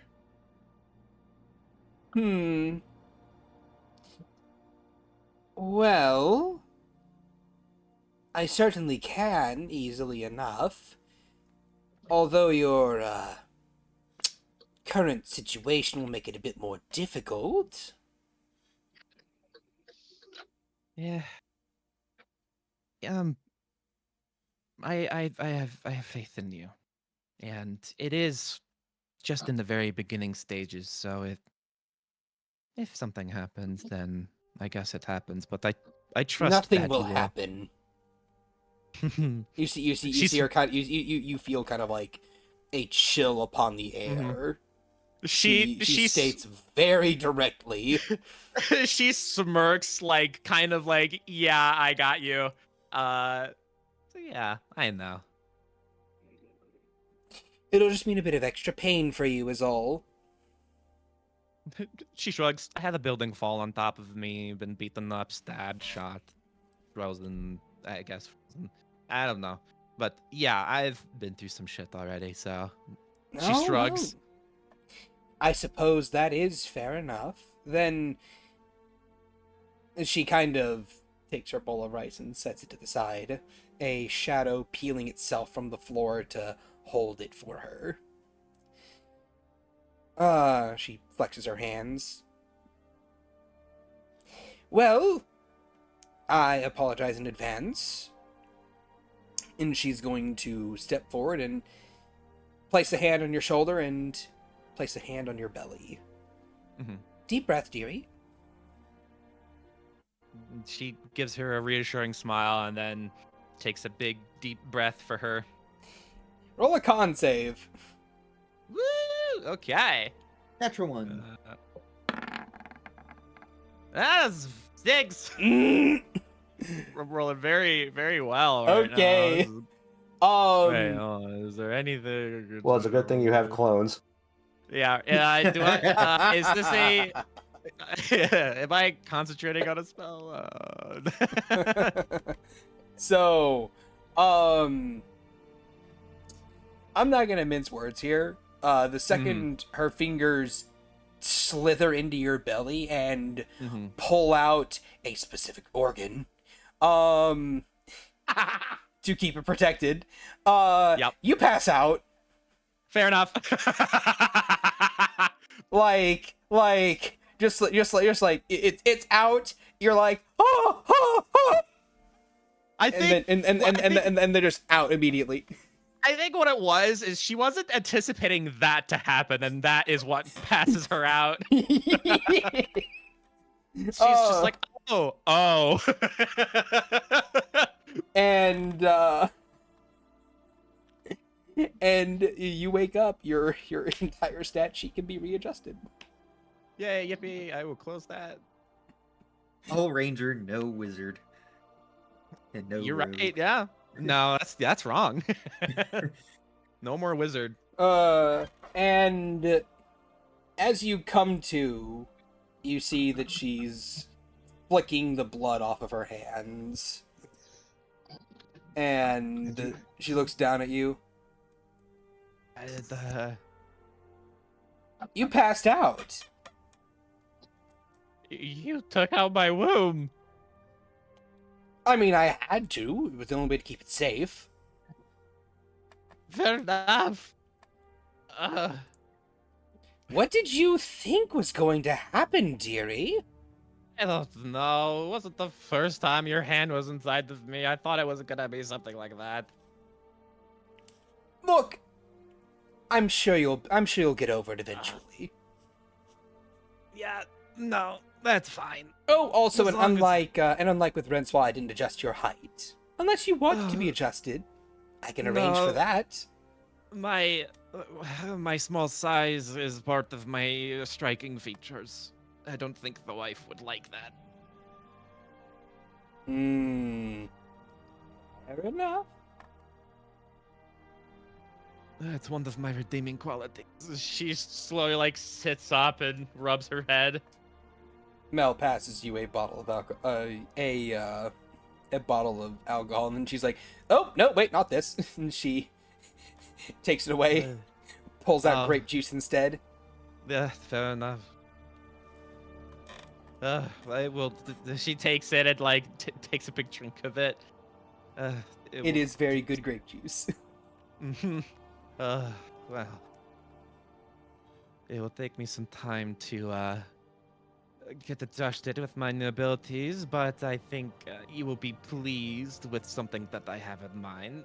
She slowly begins to stand up. I mean, it does sadden me that you're no longer continuing with your wizard training, but I should be supportive of your endeavors. Yes. Well, a wizard or necromancer does not make. This is true. You are my linchpin, after all. You don't need petty wizardry stuff to do extreme acts of necromancy. Exactly. She stretches and kind of feels up her shifted form. Yes. Well. Were there any stats you adjusted? Yes. I just swapped my wisdom score with my charisma score to make the wisdom just a smidge higher. So her charisma is now a 1. The score is 13. So it went from a +2 to a +1. So she's not as attractive anymore. So she's gonna get divorced. Welcome to the club. You feel a little less busty. Don't worry about it. That's busty. Did Mel give her tits? I don't know. Yeah. She didn't adjust your looks- height. She looks down. You're older age. You have small buds. She stares at it for a moment, but then nods. What? Okay, this is my life now. I shouldn't be surprised, but I'm just saying, dearie, your partner's going to appreciate me. yes, they will. Of course they should. At any rate, she takes her bowl of rice back and starts, chewing on it a little bit. Is that all? Is there anything else? No, I think that's it. That was my favor I wanted to ask you. Of course. And dearie, I must ask you something. Sure. She's going to move forward and very gently place a hand on your shoulder. She's going to stare at you. I hope that you let me hold your daughter whenever you birth the egg at the very least. Well, how long are you gonna be staying? A week, Well, I guess but a week. But can you still- know me, dearie. I can pop up wherever I want. That's true. Well then, of course. In fact, here, allow me a moment. She holds out a hand and she grabs her ring finger and she rips it off of her hand. Horrible. Then she tosses it to you. Here you go. She takes it, opens up her mouth, closes it, and nods. Thank you. Yes, It is a good finger. I will, of course, allow you to hold my egg. Of course. I Give that finger of mine a nibble as her finger, the bone grows outwards and the skin and flesh knit and regenerate over it. Give that finger a Terrible. nibble, I'll feel it happen, and then place it on a table and I shall grow forth from it. The worst. that is equally horrifying as it is cool. I'm the linchpin of necromancy, dearie. Dead flesh is but live flesh if given the opportunity. She's the linchpin. Who's the archmage? Yeah. Oh, sorry, I'm the archmage of necromancy. Fuck. No, my Ruined. Immersion ruined. I am the archmage now. I am the archmage of necromancy, dearie. A finger of dead flesh is but another living vessel for me, should I so will it. Very fair. I Terrible. guess that doesn't count as teleportation, so it should work in the cart. No, it doesn't. Oh, Morrigan's gonna be so happy about that. Fuck you and your sidestepping.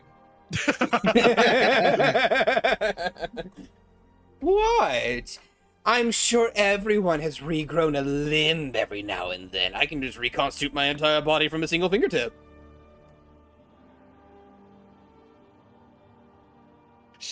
Agatha goes to say something and then just chooses not to. She doesn't want to know the process of learning how to do that. Horrible.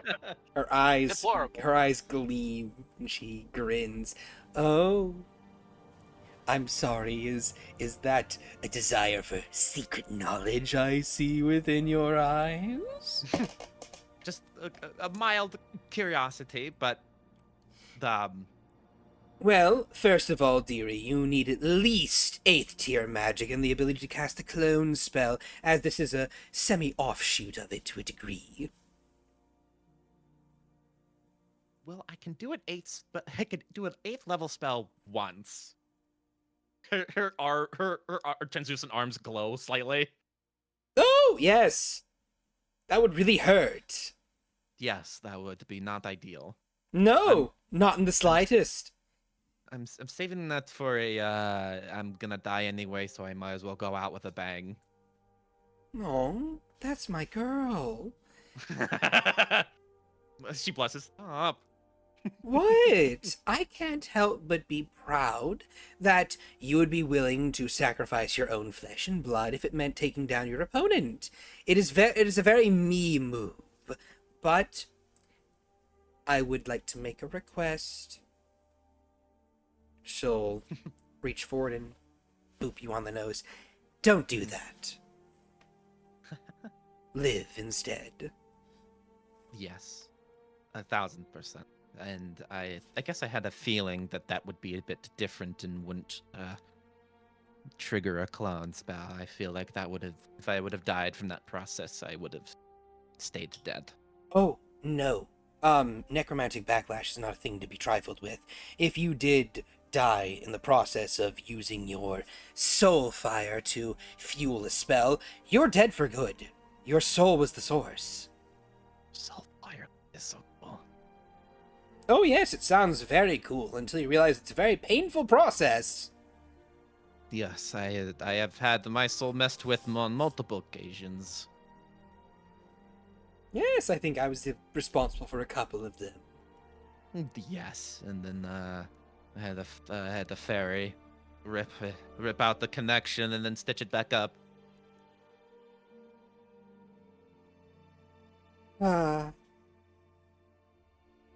Also, I did But- notice something about your soul while I was reforming your body. You can't feel sadness anymore. She nods. It's the price I had to pay. I suppose that It's, is fair enough. You know you could have just asked me, dearie. He stares at Mel for a couple of beats. I suppose that's true. This decision was made kind of in the spur of the moment. But, you know, She'll it place a worked out. hand on your shoulder and just say, "Look, don't worry too much about it, dearie.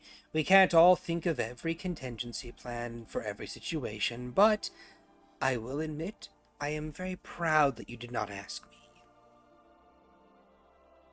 It shows that you aren't relying on your dear old mother anymore." Oh, I'm always relying on you, just in different ways. "I suppose I will have to be content with such things. My daughter is going to be a mother in 2 different ways."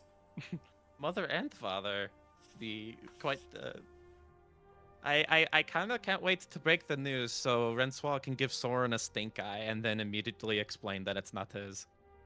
Oh, the drama.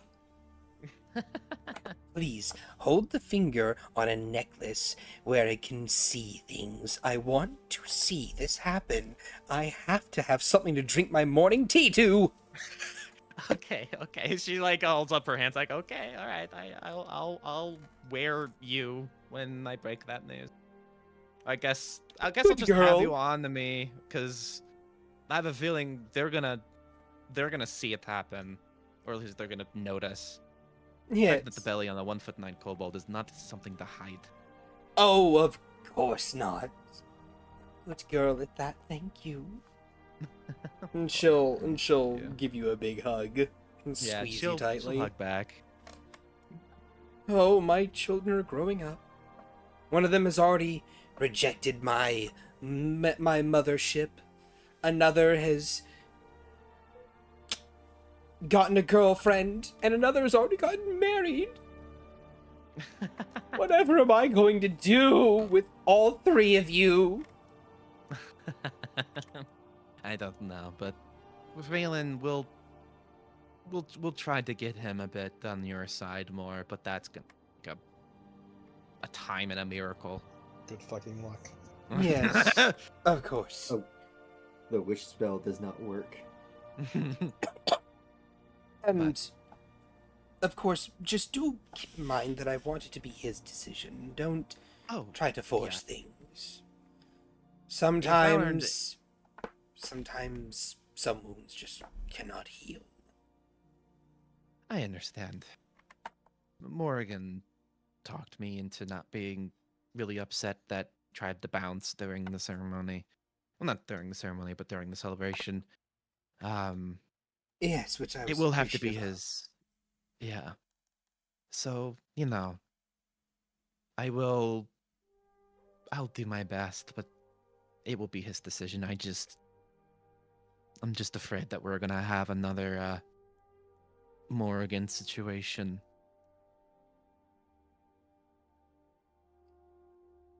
I hope it doesn't come that way. Me too. But I believe if there's anyone that could change his mind, you have a good chance of doing so. You're too kind-hearted not to. Yeah, well, unfortunately, Valen doesn't care much for that. It seems Morrigan speaks his language a lot better than I can. Go figure. Angry, depressed Silence. person knows how to speak angry, depressed person. Well, she's been there, and she's done that. I just hope that he listens. All right. Well, we should get back out there. I want to ask Raymir if he's been hooking up with Zulaman. Of course. She gives her another hug real quick, and then she will return to the celebration. Yes, the celebration libations. Ba ba ba ba. All right, Bonnie Valen, buddy, friend, pal, you got a thing you want to do? No, not really. I'm just looking at items to craft. Oh, really, really, really? You said you're gonna go investigate a fallen town where you once called home, and you're not gonna do more with that, buddy, friend, pal. That's not how this works. Unfortunately. Mm. Yeah, I was going to give you more time to work on that. No, I'm good to go with it right now. Go for it. Oh, no, because I just left that wide open. I didn't know what the hell to even start. So, Well, you arrive in Deepwood, and do you cash in that voucher? sure. All right, then. You are joined by a group of 6 excavationists. You have a couple investigators, you have a couple diggers, a couple people that are there to kind of lift up rubble and stuff for you, because they're expecting to go to a ruined village.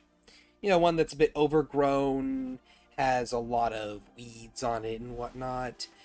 And your contact in specific is a tabaxi with glasses and a large wizard hat and the robes of divination on.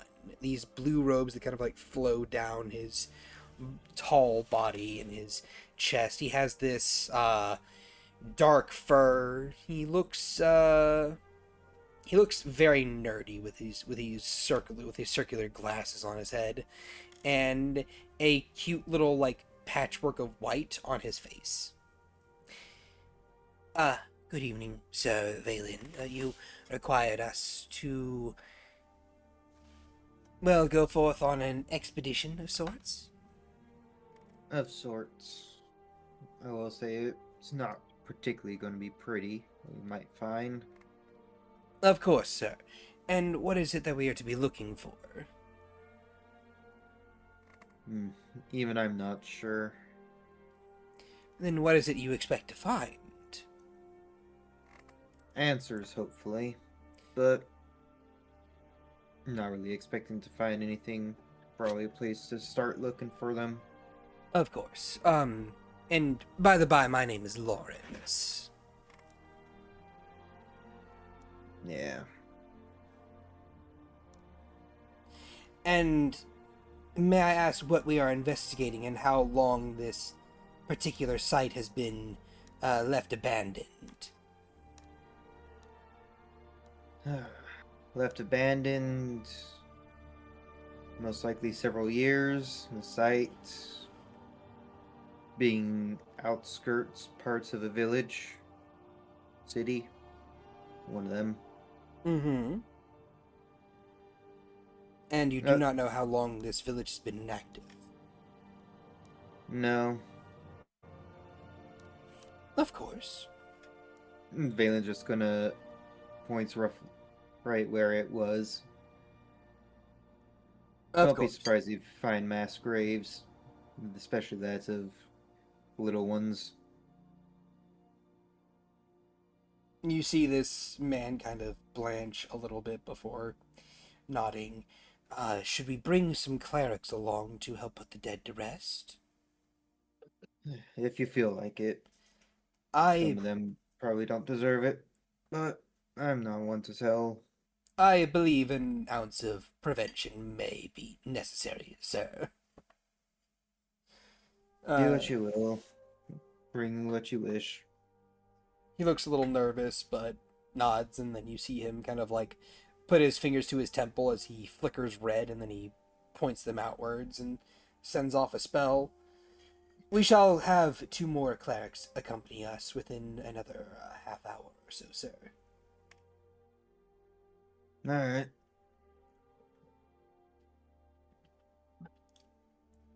Valen's gonna look through his pack, make sure he has everything, and just wait before heading out. All right. Half an hour later, you and your crew of 8 people now are making their way through the nearby field, up past the rice fields, and over towards Dante's Peak, and making your way Downtown. through the woods. Your group naturally evades the various spider holes and the like, and eventually comes across a large village.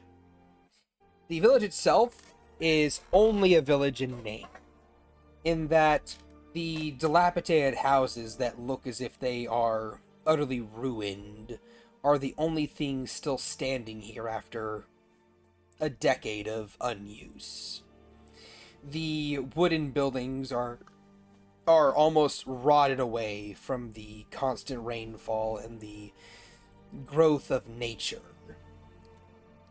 The only thing really left standing of any of these buildings is stone foundations as well as chimneys and the like. From your current position, you can see that there are roughly, I want to say, 15 houses in this village. It's a fairly small one. And looking around, you can go ahead and roll me an investigation check. At advantage, because you have help from people. Let's see. Investigation at 22. Alright. And because they have a cleric, go ahead and roll a d4.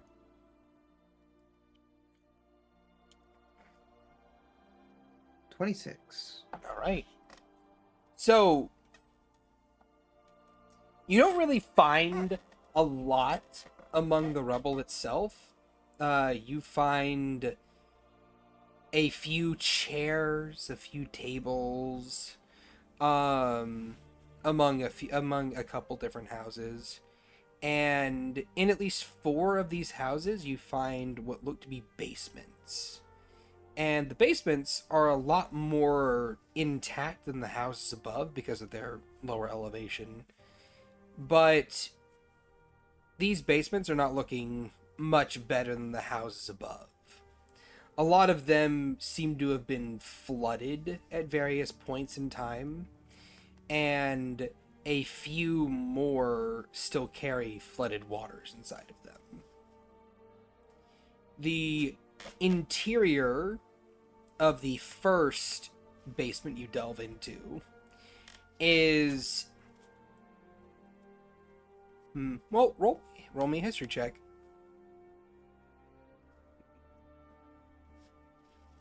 History. Huh. Latin. Alright, roll a d4.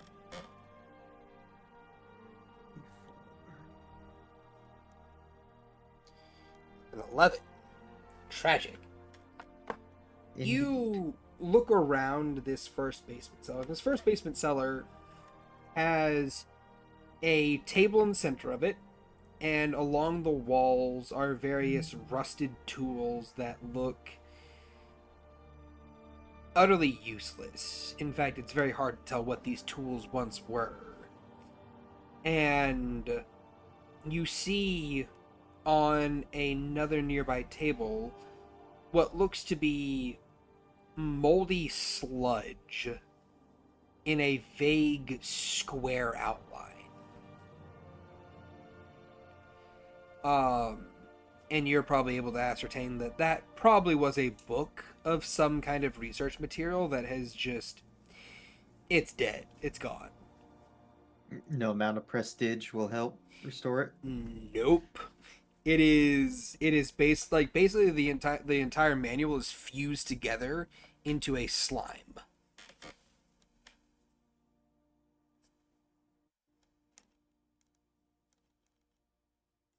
All right. And And as you guys kind of like, look around and just kind of like you note what is a book. Do you point it out to people? Yeah. Lawrence kind of wades through the water and looks over at the book, quotation marks, and stares at it. My apologies, sir, but I do not believe that this particular item is recoverable.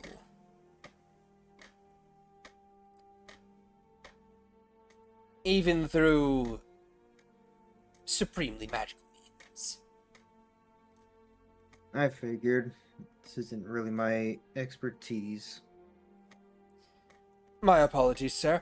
Perhaps if we find one that is not in such a state of decay, he kind of like pulls out a small like pointer stick and like pokes it, and like you see the stick just slip inside of it as if it's just hot butter, just right down the middle. And he's like, "Ooh." He pulls it free and flicks it clean. Ugh. Shudders. Off to the next one, I suppose.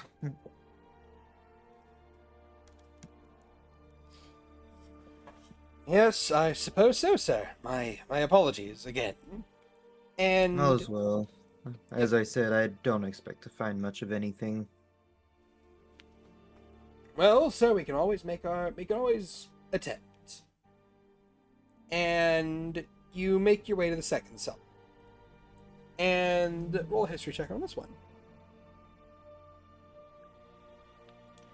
And don't forget your guidance. 10 again. Boy, howdy. Okay. This one seems to be in a similar state of disrepair. The tools are also rusted and utterly destroyed, and the book on the nearby table also is in a state of just sludge. In fact, as you're kind of like peering in this area, you are attacked by a giant spider that was hiding out in this dark, damp cellar room, but you're not gonna need to roll for combat at all, because it's a spider. It's a giant spider. Like, you're a level it just 14 dies. adventurer. You just fucking eviscerate the shit out of it. It just dies. You like, it tries to bite you, it fails, you just put your hand on its head and it just goes "Argh!" and just it melts away.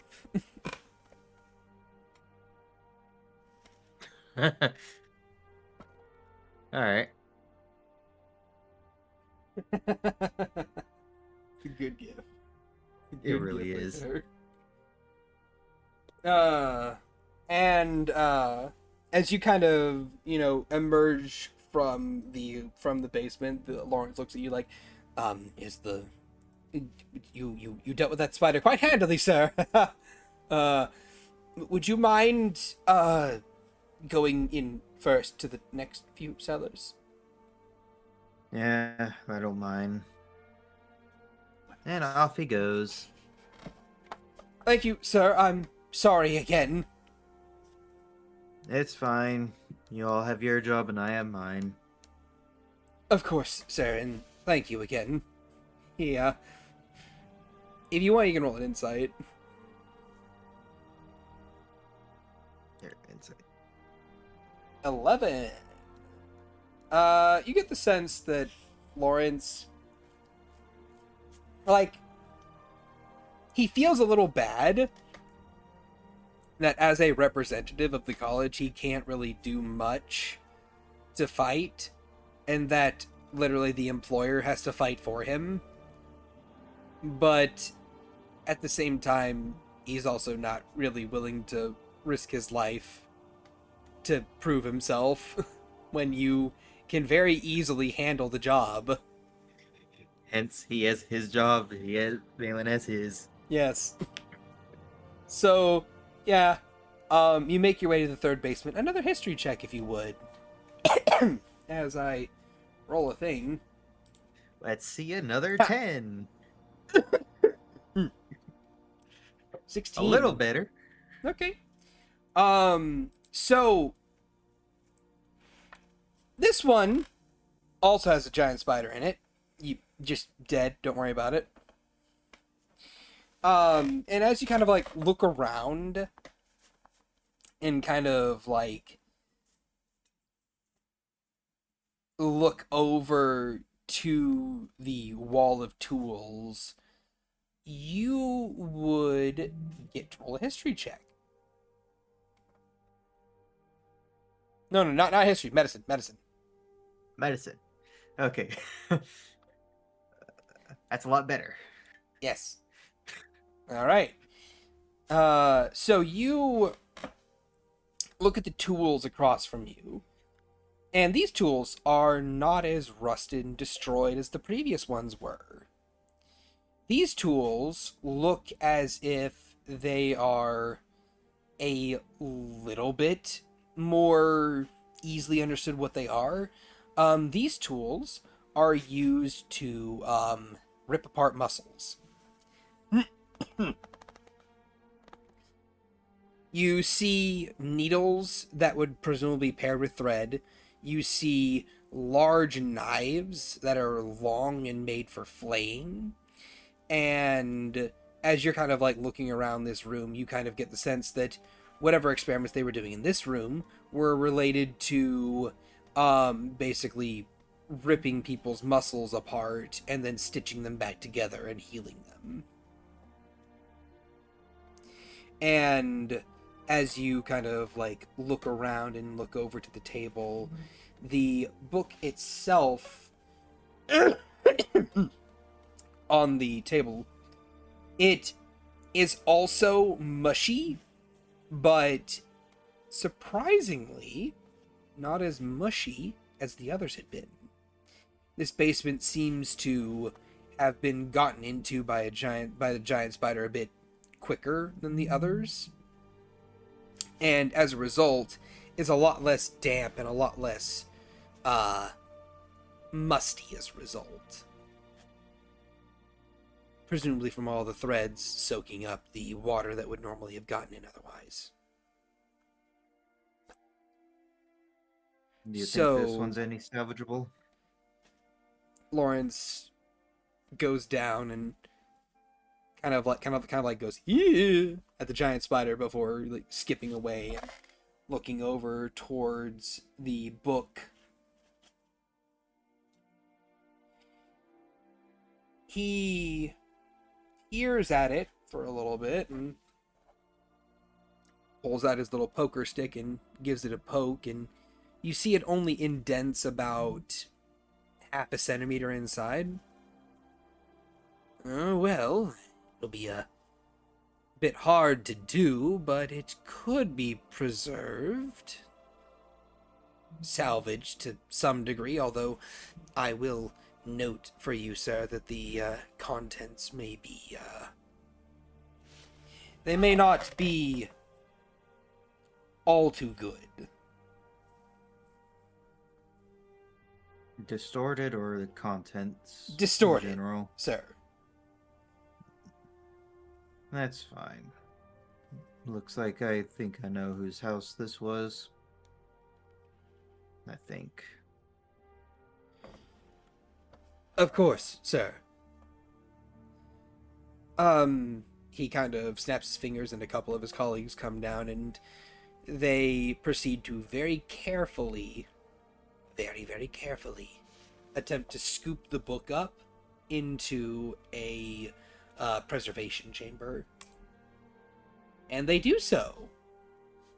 Well, hold on, I have to roll that as well. Yep, they easily do so.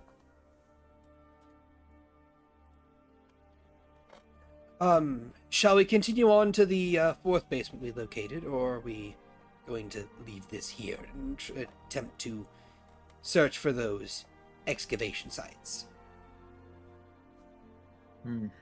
We can continue looking through. See if there's not one that's too damp. To see if we can't make a small base of operations. You might be here for a few days. Of course, sir. I shall get the others to set up base camp immediately while we continue our search. And he'll snap a couple orders as one of the clerics and one of the excavators and the other wizard make their way towards the center of the village and begin to set up kind of like a small, like a large tent and a couple different base trade areas.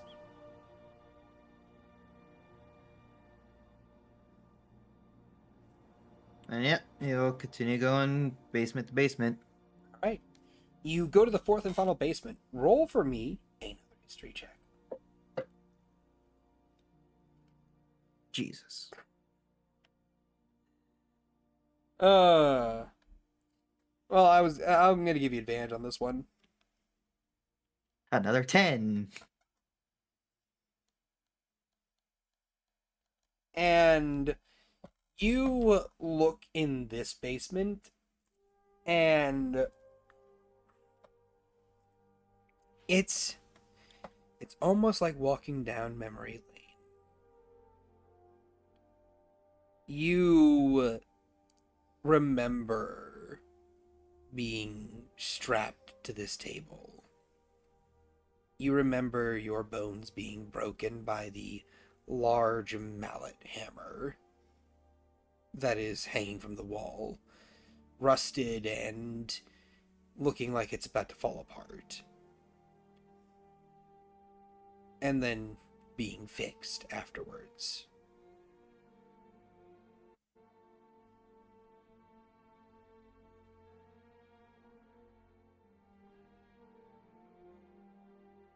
In this cellar, it is flooded, it is dilapidated, it's old and in disrepair. The book on the table is gone. There's hardly anything left of it but the mush.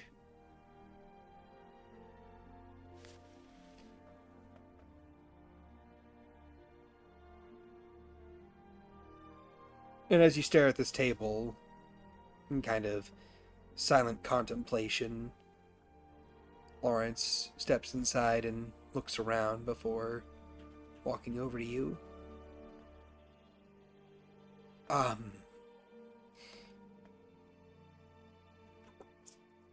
Is there anything that I can help you with in here, sir? Valen shakes his head as if snapping out of something. No. Not particularly. Of course, sir. I apologize we could only find and recover one book. It's fine. It's Do you been a feel while. do you feel we should recover the tools as well? If you think they're of some importance. Well, I know as a diviner that certain objects can hold the weight of memory inside of them, if used properly.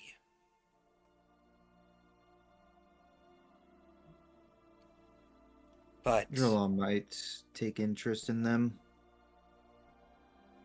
of course, sir. in that report. As you wish, sir. Then I shall have the others begin to collect the tools that they can from the previous basements. I must ask, sir, why the interest in this village of all things, of all places? How'd you even know it was here? This was supposed to be home. Oh.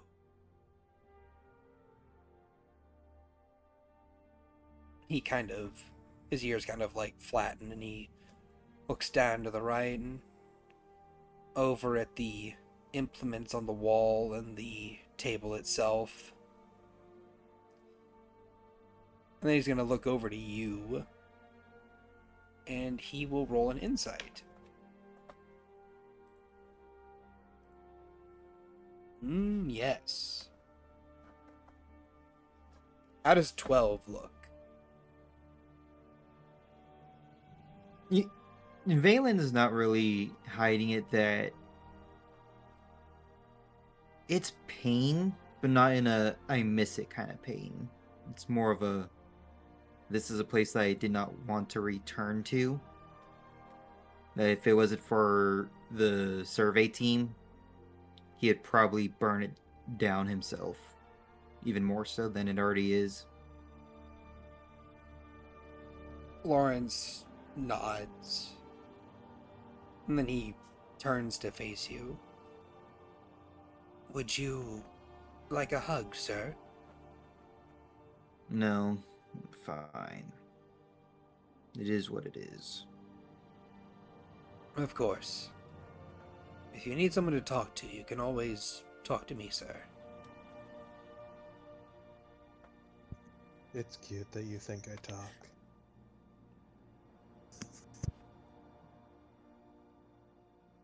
And Valen will leave the. I was going to say warehouse for a second, Jesus. The Leave the basement. And he'll point the way to roughly where the original cemetery was, and then to where he believes he I would can say remember. roll for me a history check. History. Jesus Christ. It's 12. You step out of what you now know as your home.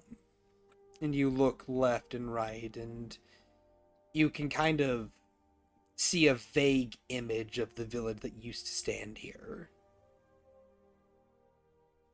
And although your memory is fuzzy as to whose house was whose, you get a sense of generally where the original cemetery was.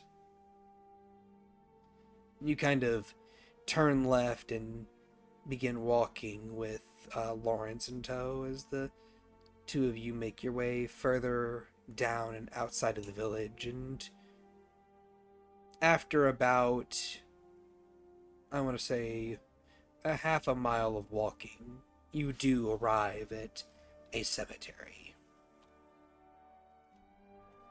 The entire place is overgrown and caked in vines and trees even.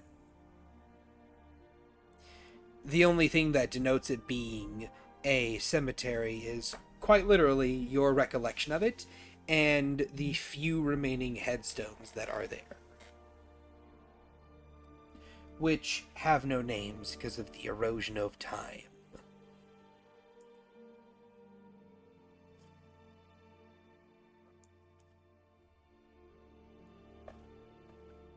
This was one of the graveyards. As for where the majority of the others are buried, scattered around.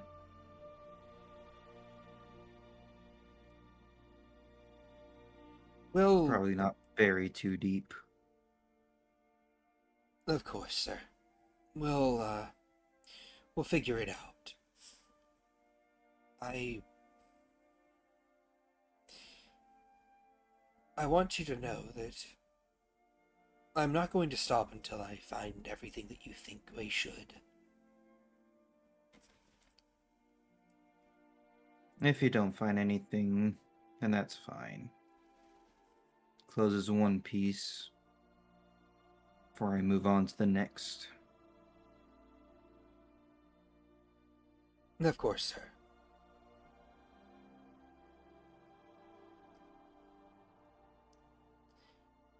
He'll hesitate a moment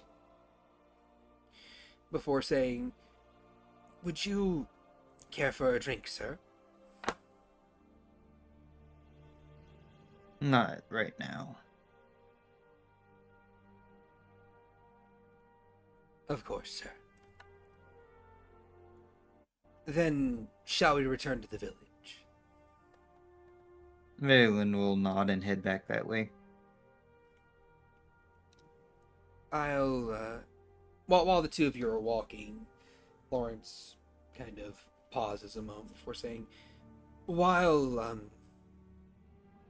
when we arrive back, I'm going to set my tent up. It should take me no more than a half hour or so, but after that I shall be researching materials that we have recovered so far. If you wish to join me at any point in time for that drink or just to talk, you may certainly do so, sir. Malin will wave him off as he finds a secluded spot and starts setting up his tent. Of course. He'll kind of, pause a moment before straightening up and going to set up his own tent.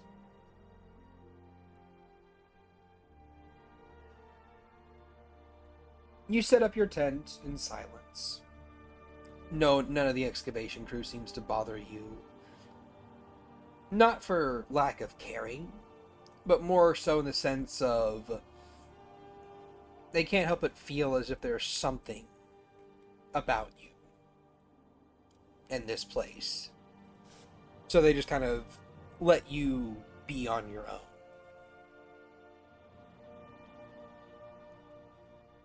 You set your tent up. You get inside of it. What do you do? He will send Lana a message.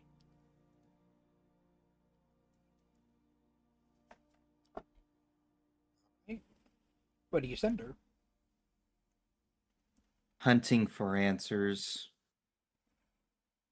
Might find some of yours.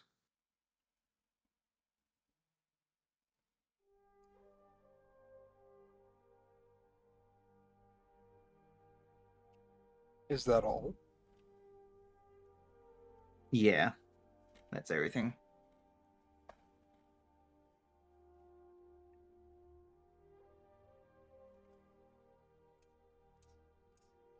Oh boy.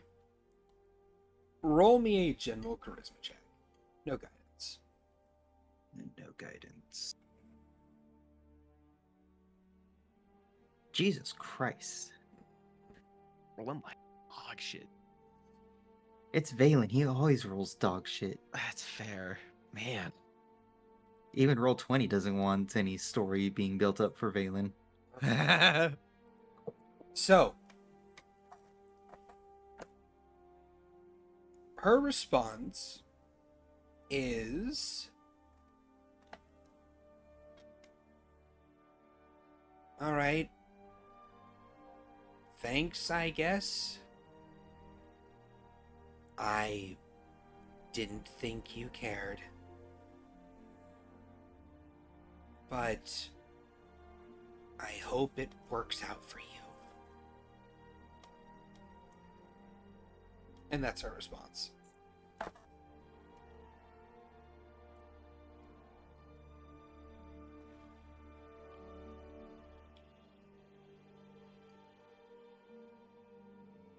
Once it comes later in the night and everyone's gone off to bed, Valen will try something. Ooh. What? He'll return down to his basement to find the sludge book. Recalling a surge of power, he will attempt divine intervention to try to repair it, restore it. Ooh. Might as well. Okay. Do you want to roll the D100 or should I? Look, hey, you've been rolling low, so that I should know. translate, right? Watch, it's gonna be high as hell. That's gonna be 100. Yeah, I'll roll it.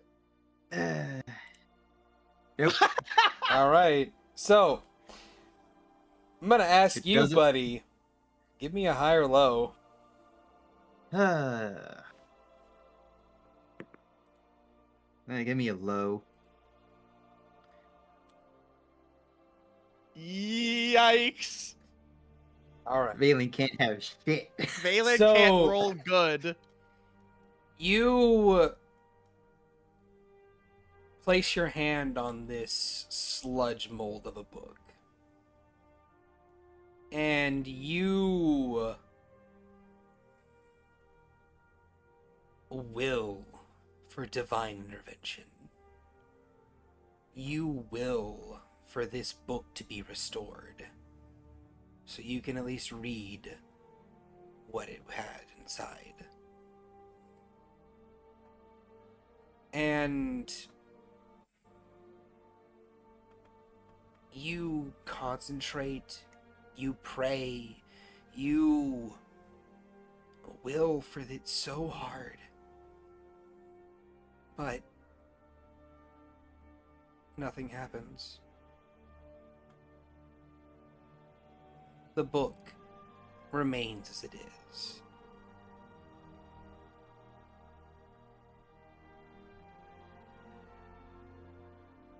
But as the camera pulls away from Valen and his failed attempt at divine inspiration,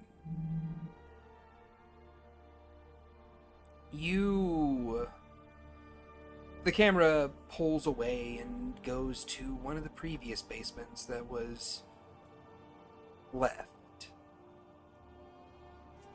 as one of those books is restored instead.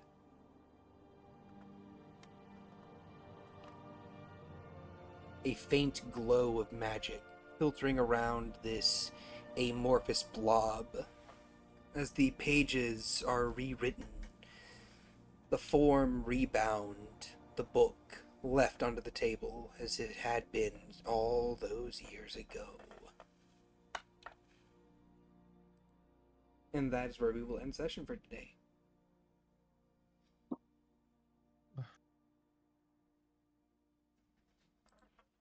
So, hooray! Yay, yippee. Yay! Yay! Yay, Not the book I yippee, wanted. Yahoo! Valen, I think we could probably say that you held the highest amount of session time. How's it feel? Yeah. Yay. You're doing things. So you liked it then? Yeah. So I guess, so I And, guess I'm setting that divine intervention timer back up to 60 days. Yeah. You like All right. Krabby Patties, don't you, Squidward? 60-day timer. Well, hold on. Are you actually level 14 cleric by yourself? No. Then yeah, no, 60-day timer. Yeah, that's why I said 60 days. Yep. I mean, hey, you know what? It You was got worth something. a shot, honestly. You, it was worth a shot. Here's the thing, man. You got something, okay? You don't know what you got yet, but you got something. Listen, I got two It's- more clerics. I can threaten them. Anyway, so remember, stream audience, that you can catch us live at twitch.tv/thedeathlyshad if you want to partake in this live performance and so on and so forth, and get the pre-stream, post-stream, and whatnot. Till then, we're gonna say goodbye to our YouTube audience and say hello to the post-stream audience. Agathar, say goodbye to the people. Goodbye, people. Morgan, say goodbye to the people. Morgan. Okay, Renswaw, say goodbye I to was the people. muted. I was sorry. Oh. Good night, people. Alright, Renswaw, say goodbye to the people. Goodbye. Soren, say goodbye to the people. Bye-bye. And Vonnie Valen, say goodbye to the people. Goodbye, everyone. Yes, and from all of us to all of you, have a wonderful night. Bye, recording audience. Bye-bye. Bye. Bye.